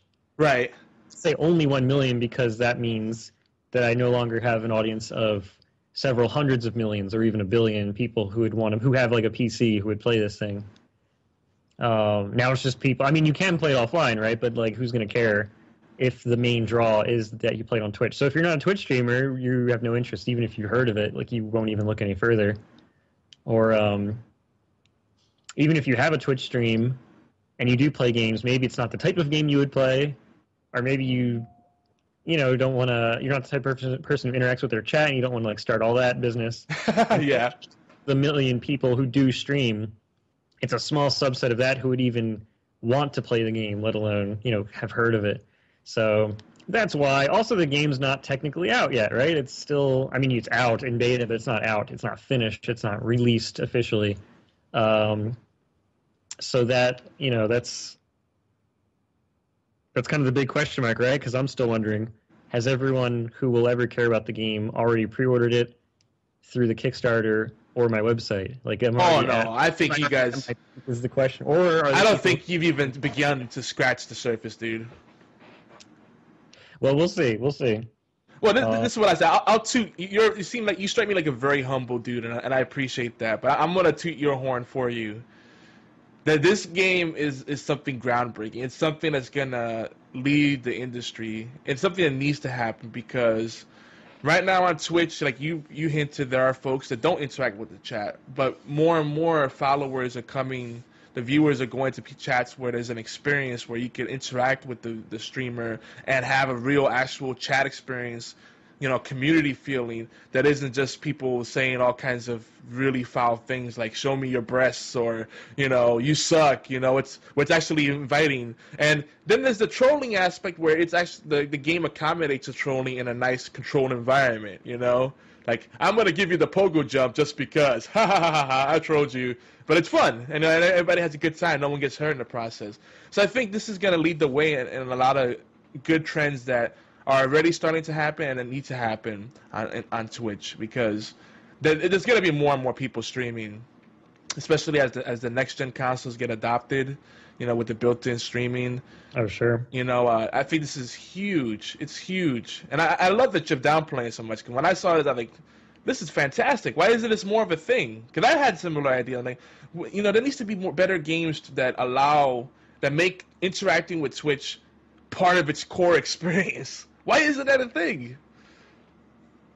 But that's just yeah. I mean, there's a few other games doing this. Nothing quite like Choice Chamber, but I mean, there's one that's kind of like Pictionary, and the streamer draws, and then the first person in the chat to guess it, gets points, and it keeps track of all that stuff. Of course, that's really unfair if you have like a shorter stream delay for your video. So some people just always get the right answer because it's just an obvious thing, and they have the shortest delay. That's true. There's I forget, I'm blanking completely on the name, but there's it's kind of like Smash Brothers, like it's an arena fighter type game. For I think up to 4 players, but everyone in the Twitch chat says stuff, and those things appear in the arena as you're fighting. Oh, like environmental effects. Yeah. Yeah, it was like a crowdsourced game. Like I think they started making it on Reddit, and then all these crazy ideas came together, and so they've just been adding a bunch of nonsense just because everyone asked for it. I also heard of one other game where it's like, I think it's a Japanese game. It's still in development. But it's very risque. Like, it's something like, it's still streamable, but there's articles of clothing that are being removed. And sounds Japanese to me. Yeah, very like weird shenanigans, like sniffing of panties and such. I'm like, okay, that's actually a thing. I remember hearing that. Someone like, really? But it's just amazing that's a whole subgenre in Japan. Yeah. Oh, and even that gets subdivided into other smaller genres too. I mean, they got vending machines for Pete's sake, but I looked for them when I was in Japan. Like any kind of weird vending machine, I was very disappointed because I only saw the regular like beer vending machines was as weird as it got. Darn. And that's about it.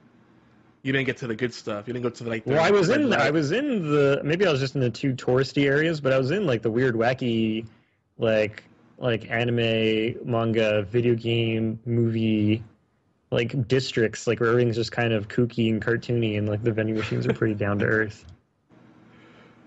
Adventures. You had your own Shenmue adventure. That's what happened, but you missed it. I did go to the arcade at the end. Oh, there you go. Someone got the Shenmue reference. Yes. Oh man, Shenmue! I'd blow all of the money given to me to avenge my father's death and just play it on Space Harrier. That's it. I went broke playing Space Harrier in Shenmue. It's so true. I spent so much time just doing the little mini game stuff, raising the pets.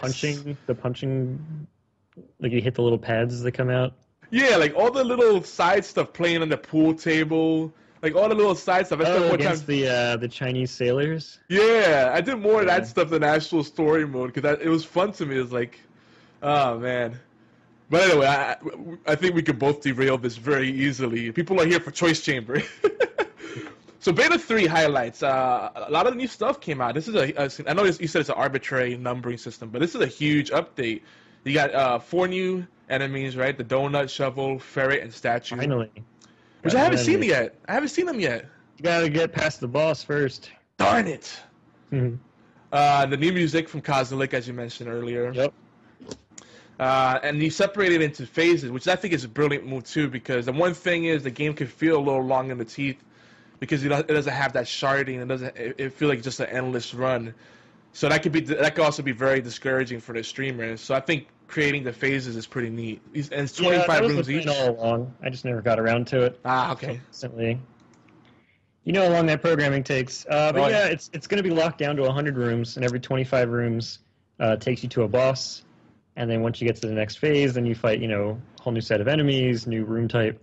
And so the game is basically into 4 quarter chunks with a boss at the end of each. And possibly other surprises, I'm not saying. Ooh, okay, I'll try not to get you to spill the beans, too much of the beans. But Lord Rakdos in the chat has a question that I've been asking a few times. And I know the answer used to be no, but now it may have changed. Do the abilities stack like speed or strength, critical? Does that stack? They always did, and they still do. Do they? I mean, it's per ability, right? Some of them don't make sense to stack, but speed always stacks up. Crit chance always stacks up. Power always stacks up. On the alpha too? On the prototype? Yes. I don't remember them stacking. Yeah, huh? you spent those first few rooms just choosing how to upgrade your character, and so you were just kind of just choosing the stat rollout, and so it always stacked up. So you could pick power 3 times in a row and be really powerful, but not be quick or have a high critical hit chance. And then now there's the whole heart system outside of the prototype, and the heart system has a bunch of specific hearts that can stack as well. So, I mean, there's like the golden heart that gives you a higher chance of dropping gold when you kill an enemy, and you can stack those all the way up to the 10 maximum hearts that you can have. So if you have 10 gold hearts, like completely stacked with gold, then you're almost always going to be dropping the big gold coins every single time. Now, And now that makes sense. I was wondering. I said, it feels like I'm dropping more gold now. There's also the lucky heart that does the same thing. We can stack your luck. And then the wing heart is kind of self-explanatory because each wing heart you have gives you an extra jump in the air. So if you have multiple wing hearts, you can do a whole bunch of air jumps without ever coming back down on the ground. So those all stack, and then those are all modifiable, of course, because once you get hit, you lose that heart and you lose that little perk, the heart perk. But they come and go pretty quickly, so you're constantly changing the dynamic of like your strategies as you're playing through. So there's a lot of stuff in this update. I won't go through all of it because we also have some more questions coming in the chat. But so you added little things like little touches like footsteps and landing sound effects, and that stuff Sure. makes a difference because people like those audio cues. It helps them play better. Sometimes I find like it's hard. I find when I play an action game or adventure game that requires some like instant reaction. If I don't have the audio cues, I mess up. Like it's weird. I can't play it muted or really low.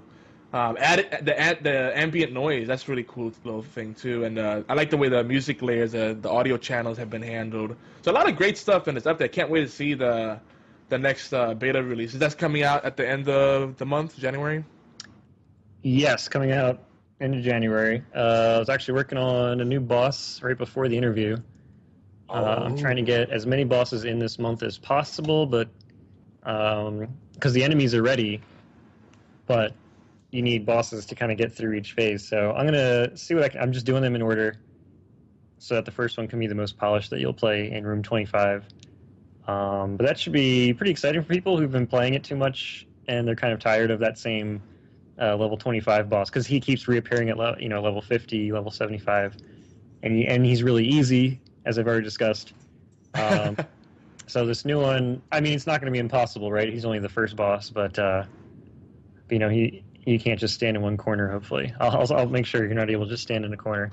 And he does a bunch of interesting things too. So I've just been designing, like finishing up the bosses that have been designed with different Kickstarter backers. And what else? I want to make like the phases look different, because right now they all look the same. They all look like the castle level generation that you currently see in the game with the different squares everywhere. So I want to differentiate the levels. The parallaxing background is a nice little touch. Thank you. Well, that one's going to have to go unless I change what the graphic is. So I'm going to come up with new visual styles for the different phases of rooms, so they feel even more different. So. And then, of course, a whole bunch of other little things. But those are the big things that I'm going to strive to get in this time. And hopefully, Kozilek will have some new music as well. Got to keep working with him to see what we can come up with. Now, another question in the chat is: do the abilities? Okay, if you change the ability, the buff, do you lose the other stacks? So if you choose speed, and you were doing a bunch of power, do you still keep power, but then you get a little extra speed on top of it? If you're still playing the same game session, like you haven't gotten a game over yet, everything's still there, nothing's leaving. Oh, so it's possible to get speed and power. Yes, and you can keep getting power technically indefinitely, because I don't know if you've seen the gizmo yet.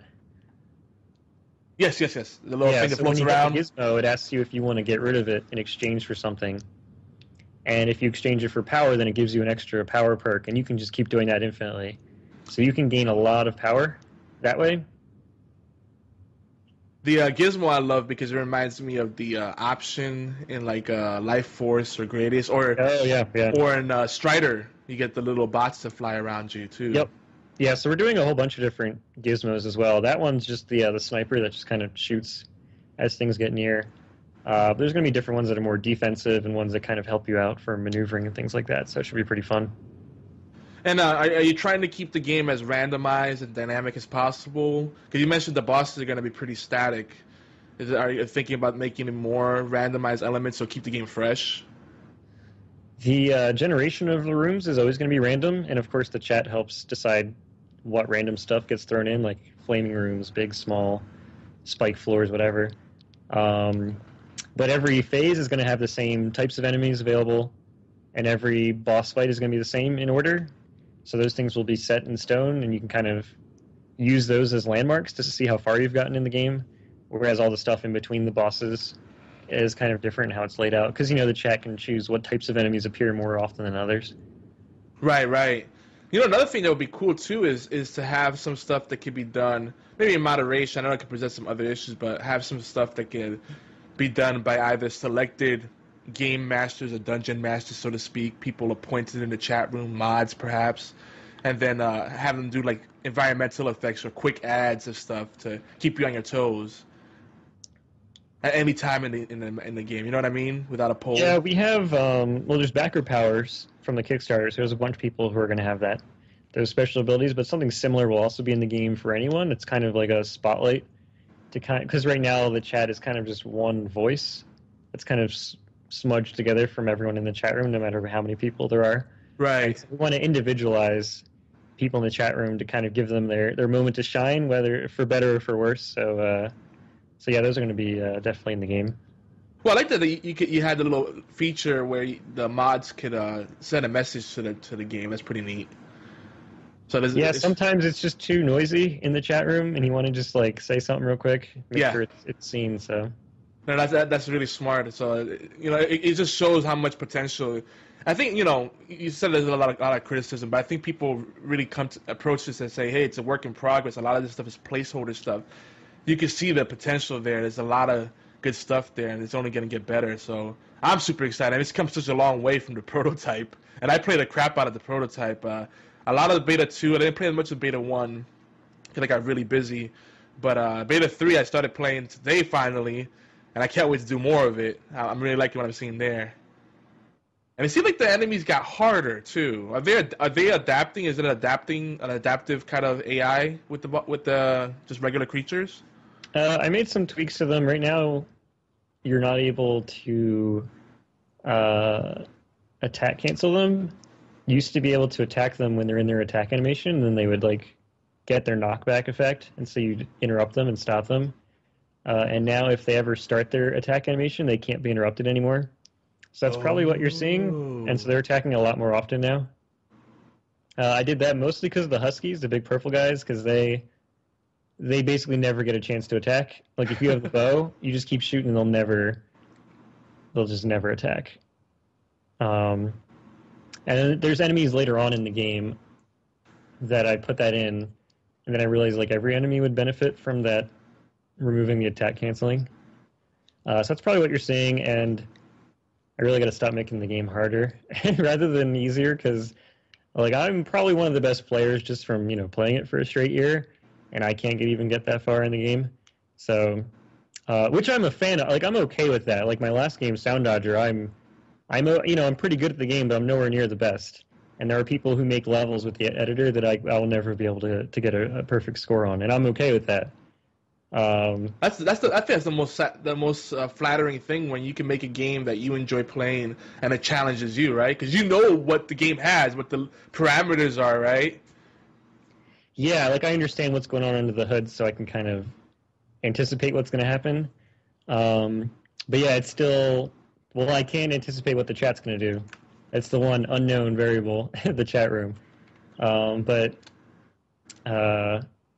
Yeah, the current difficulties is a little too high for the type of game and the type of audience I want to be playing it, even though there are people on Twitch who love a great challenge. That's not exactly everyone on Twitch. Like, there's people who play I Want to Be the Bashi and go through that torturous ceremonial event trying to beat that game. But not everyone's into that type of stuff. So I want to make sure it's a little bit more accessible to my small community of people on Twitch who are interested in this type of thing. There's a little bit of salt in the chat. So just as you're talking about the variables with the Twitch chat, we get a little bit of a variable in here. But yeah, it'd also be cool. Like I think what would be nice to see is variable difficulty. So if someone just wants to be able to play and just have a good time and let kind of the chat determine what happens, they could do that. And then for people that want the real challenge, they have a lot of random stuff. See, I'm the kind of person, when I stream, I tell them I make no promises or pretenses that I'm a great player. You're gonna get a lot of epic fails and maybe some cringe-worthy plays, and that's what I do. Fine. So sometimes those are really entertaining. Exactly. So yeah. I think this can be a fun thing where people can see some epic fails and just go just some face palming left and right. It's a good time. By the way, I know you got to get back to working on the game, so we're gonna wrap up soon. I got a few more questions for you. You still good on time? Yeah, I can do a couple more. All right. Cool. So the biggest question I was thinking about, I think we kind of touched upon this, is what are your plans to kind of mitigate that obligatory Twitch stream delay to kind of offset that and keep the game rolling along? Because a lot of it does depend on what the chat can do. So to keep the game interesting for the streamer and for the chat that's viewing, what are you going to do to kind of keep that flowing along and maybe offset the stream delay? So the game is pretty far along, but I would say it's still subject to lots of experimentation because this hasn't been done before. And we don't know what's going to work, what's not. So we're doing our best to circumvent that delay, and you just have to assume it's always going to be bad. Like Twitch says they're going to improve it, but that's just something they say. Actions speak louder than words. So if they don't actually deliver on that, then I'll still have the game able to keep up with that. So I mean, like we have the poll delay countdown, so you can add this extra time until the poll starts counting down to give people a chance for the delay to catch up with them before they start voting, so the polls don't disappear, before they get a chance. The shop room is kind of the biggest slowdown because you're kind of sitting there waiting for the votes, but there's also the kill switch there, where in case the vote is very obvious or you want to be a troll yourself as the streamer and just kind of end it early when it's in your favor, you can end it early that way.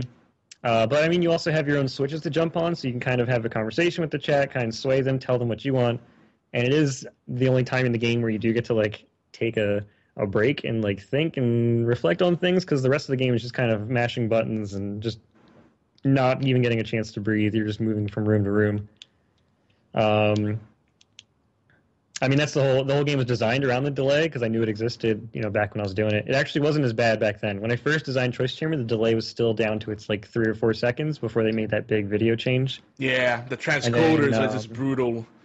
And I think it was right when they launched Xbox One Twitch streaming, in that first patch on Xbox One. That's when they changed their whole video system. And then everyone's delays went up to 20 seconds plus. So I originally had it just one poll at a time in the prototype, and then I realized that this was taking way too long, so I was like, I gotta have multiple polls going at the same time in order to keep up with this. So that's why there's multiple polls now, just because of the Twitch delay. They added that in, so I had to keep up with that. But I mean, there's some rooms right now where if the chat doesn't interact, then you're stuck and you can't move on. Which may not even be the chat being a troll, right? You could just be streaming but not have anyone viewing at the time, and then no one's there to do it, so you're kind of just stuck there. So we got to think about that, those types of things. Make sure, we have this rule where the chat should never be able to stop the gameplay for you. They should only be able to make it harder or easier. And so if they're able to just stop the game altogether, then that's no fun for you as a streamer. It's fun for them, of course, because they like to be trolls, but there's a point at which hopefully they gain some form of empathy for another human and realize, hey, maybe we should stop doing this because the game is not going to progress and there's nothing else for us to troll if we just keep doing this.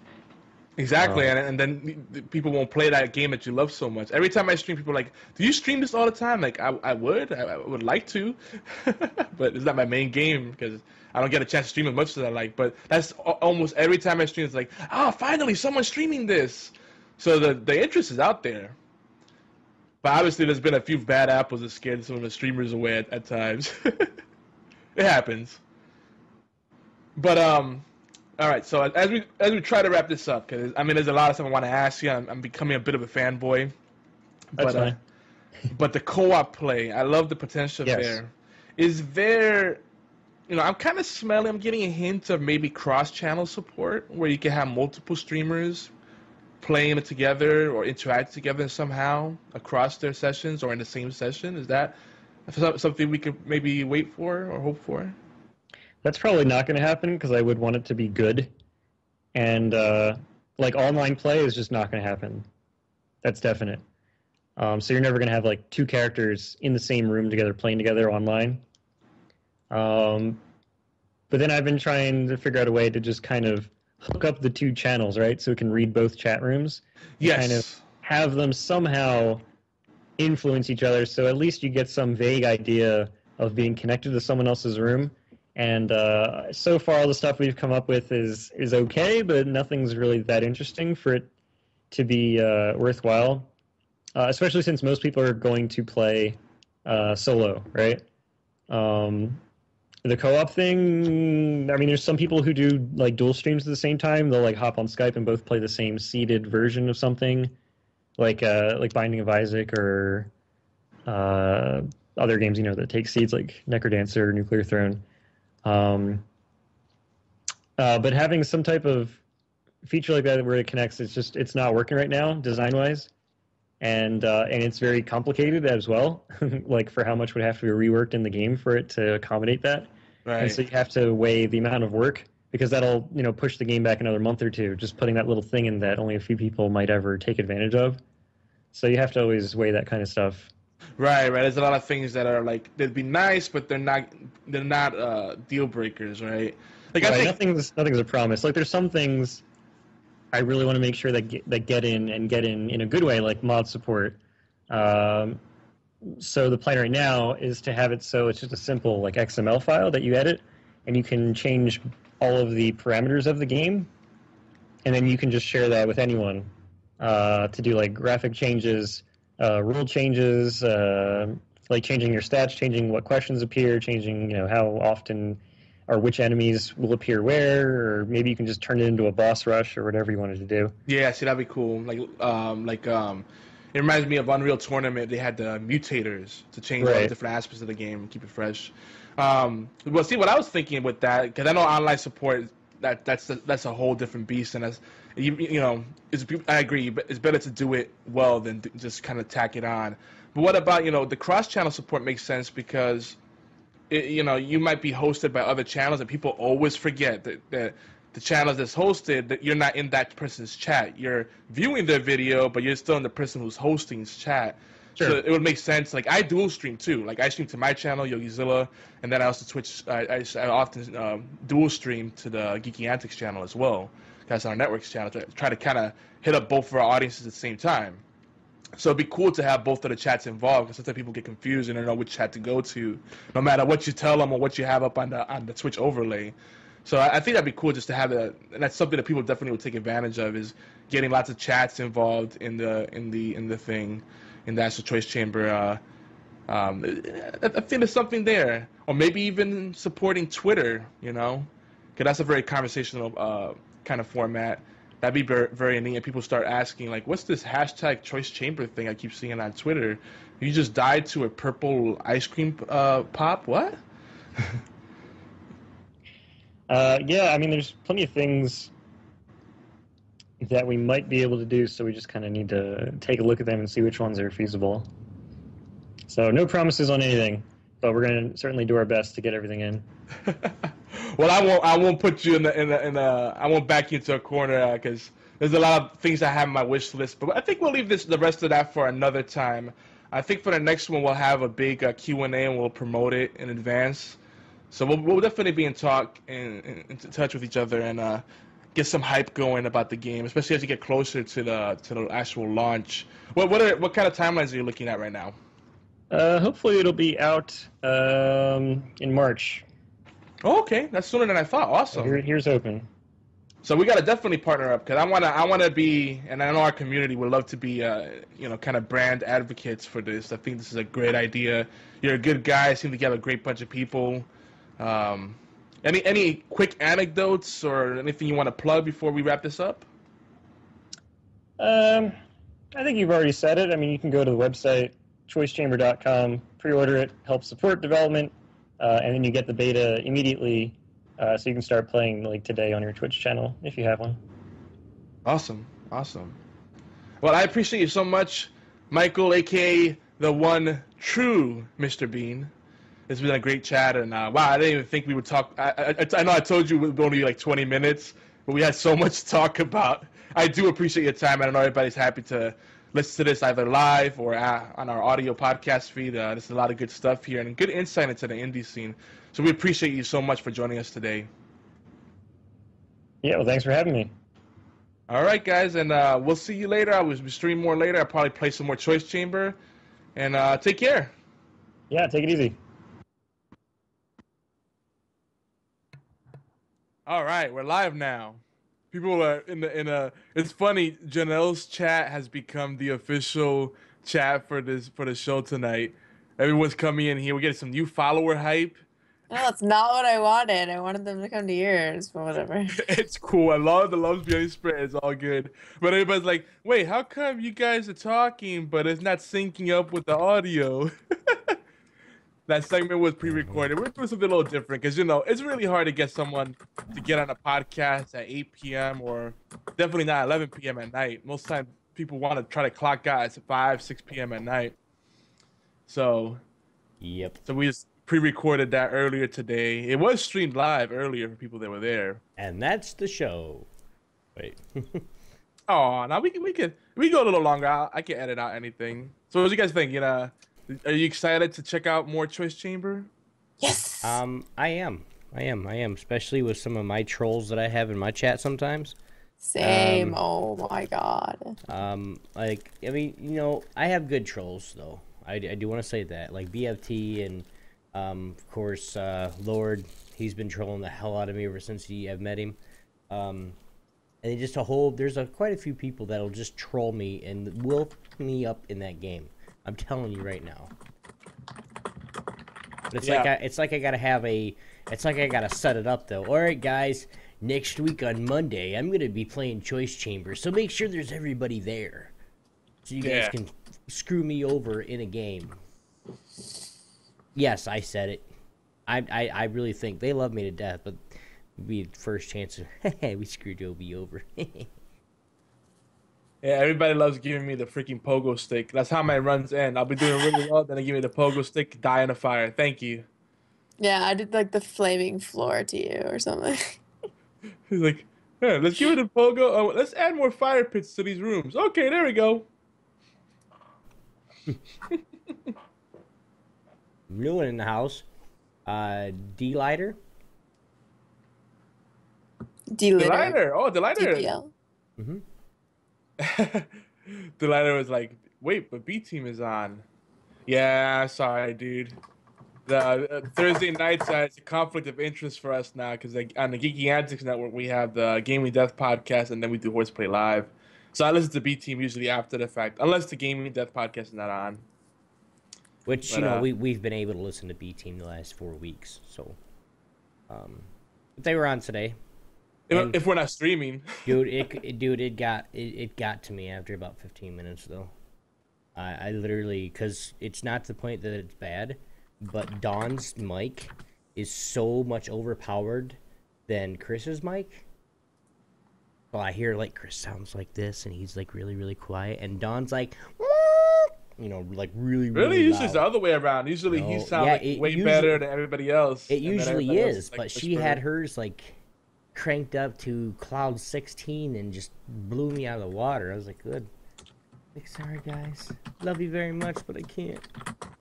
I don't want to die from hearing loss. How the hell am I supposed to keep up? Well, I like how Justin Bieber baby's just like spouting off random like pop culture. I know. Demi Lovato. He said One Direction before. One Direction. The One Direction. I'm like, and then he says Ariana Grande, but he doesn't spell it right. It's like Arnon on. He's like but whatever. Grande. That's the only part people you get. So, yeah, unfortunately, I know that took a lot of the time of the show, but we can still squeeze in another like 5 minutes. Yeah, I got to become a cat, so it's okay. Yeah, it worked out well, and we actually it was cool because it was pre-recorded. We got to talk more in the chat and just hang out and welcome all the new people. And we saw there was a lot of questions about the game, so we're gonna try to get some extra copies. Janelle, do you have the game? No. Okay. I think what we should do is Yogi should flip on the. This is what I think. This is what I propose. Now, everybody in both chats, I want you guys to vote right now. That we say Obi or Yogi needs to get on to Choice Chamber and stream it, and we all need to play the game for him, like all of us, like together, like right now. That's what we need to do. Do you guys want to do that? I think we should. Guys? The only thing, wait, you want me to stream Choice Chamber after this? Yes. Yeah, you can. Janelle, you can hang tonight. Can you do it? For a bit. For a bit. This is gonna be like 2 minutes to be like, all right, peace, bitches. No, I'll stay up just to mess with your game. All right. How about this? Because I don't have cam tomorrow, so it's almost 1 o'clock now. So we say, go do your thing, and we'll do the ending stuff right here, like real quick, so we can have our full show, of course. But then we'll go like right immediately, 5 minutes. Like you start the stream up, even if you need to go get a cup of coffee or go to the bathroom, whatever. We'll start the stream up, and then we'll all get in chat, and we'll all get in one chat. And that's it's okay with Janelle, but we all get in one chat no matter where we're at, and then we blow up Yogi's game. We could you know, the only thing is there's a co-op mode, but you can only do one channel at a time. Yeah, that's what I'm saying. We all get into Geeky Antics channel. Yeah. So it's not just it's not any one person. It's not Janelle's. It's not Yogi's. It's the group channel.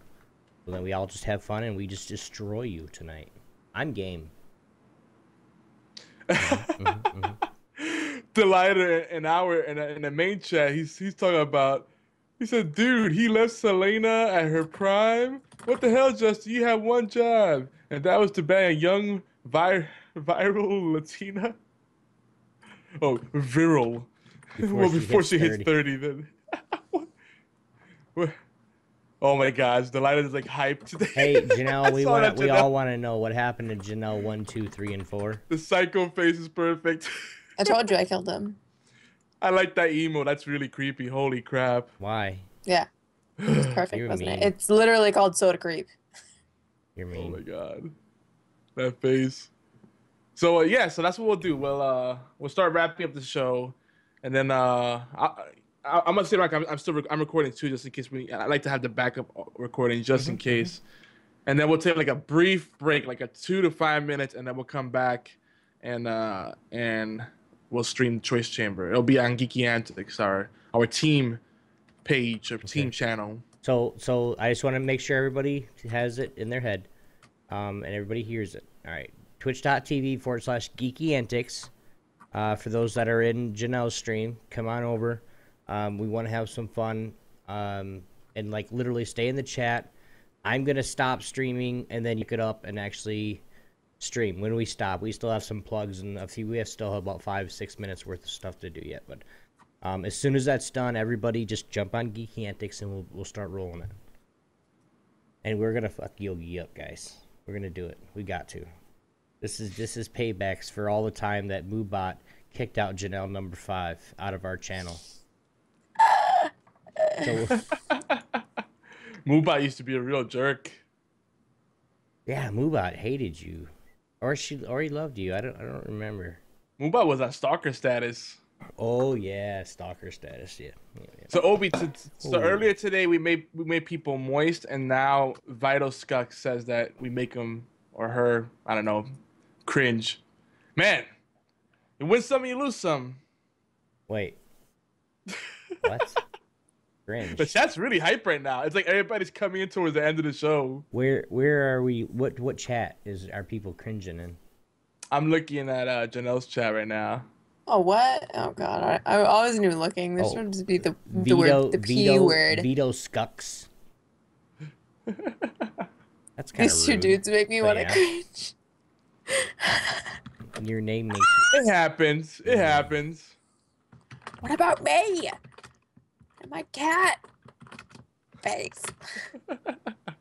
Yeah, it's like it's Janelle's stream, and you guys are more worried about what we look like. Just saying. It's It's 'cause you guys confusing. are boys 'cause with beards it's her and stream. It's her stream. It's my stream. It's our stream. It's everybody's. Oh, what's going on? The simulcasting is real. It's everyone's stream. We gave you a shout out. We gave you troll of the evening. We did, Vito. You have the crown now, Vito.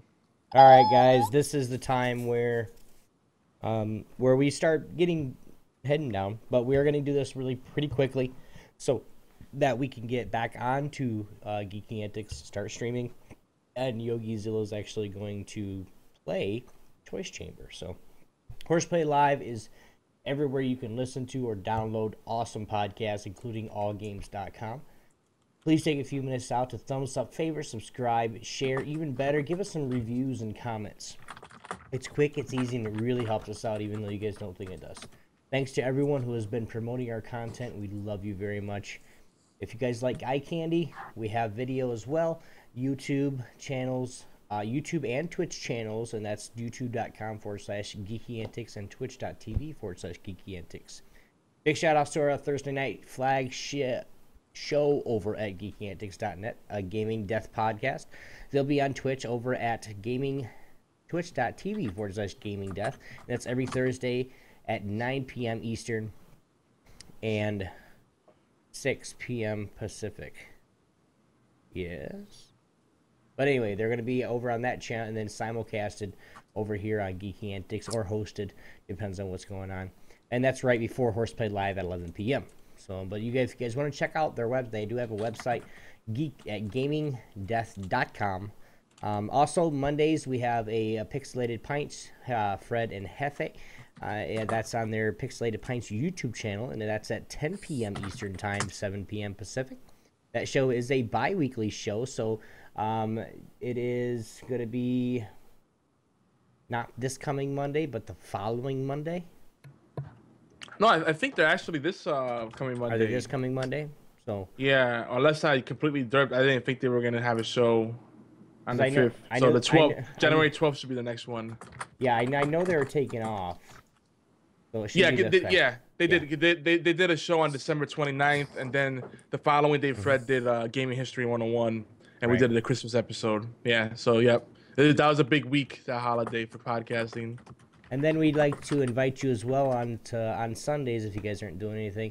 We do have two talk shows on Sundays, an Apostolic Outlook with Reverend Ted Tarr, and that's at 2 p.m. if you guys want to just pop in and listen to a religious podcast. He does have some great views, and it's his opinion, so it's all good in what he says, and we enjoy it. So, and then of course the Sunday Dose at 9 p.m. with myself, and right now it's just revolving guests and hosts. We have Goalie Man coming back. He's having some IRL issues, and he's trying to get those taken care of before he steps back into the limelight. So we're gonna get him back in, and we discuss a lot of WoW, Smite, the competitive gaming scenes, of course, CS:GO, you gotta have that, and a bunch of random shit we can come up with every single week. But now you guys can sleep in on Sundays because we're not at 9 a.m. anymore, so that's really good. Miss Janelle. Yes. Would you like to plug anything, dear? That doesn't sound right. Like myself? Yeah.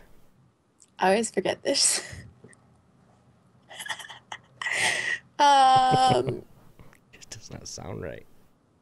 Would you like to plug anything? Myself? Oh, shit. Anyway. Where can we find you at, Miss Janelle? I didn't realize that was how it sounded. You can find me at twitch.tv/JanelleNo5, or probably your best bet is Twitter, which is at Janelle_No5. And then from there on, yeah. But those are the only ones that I'd like to plug. I didn't mean it like that either. I mean, like, do you have anything to plug? You're like, myself. I'm like, I didn't mean it. I meant like...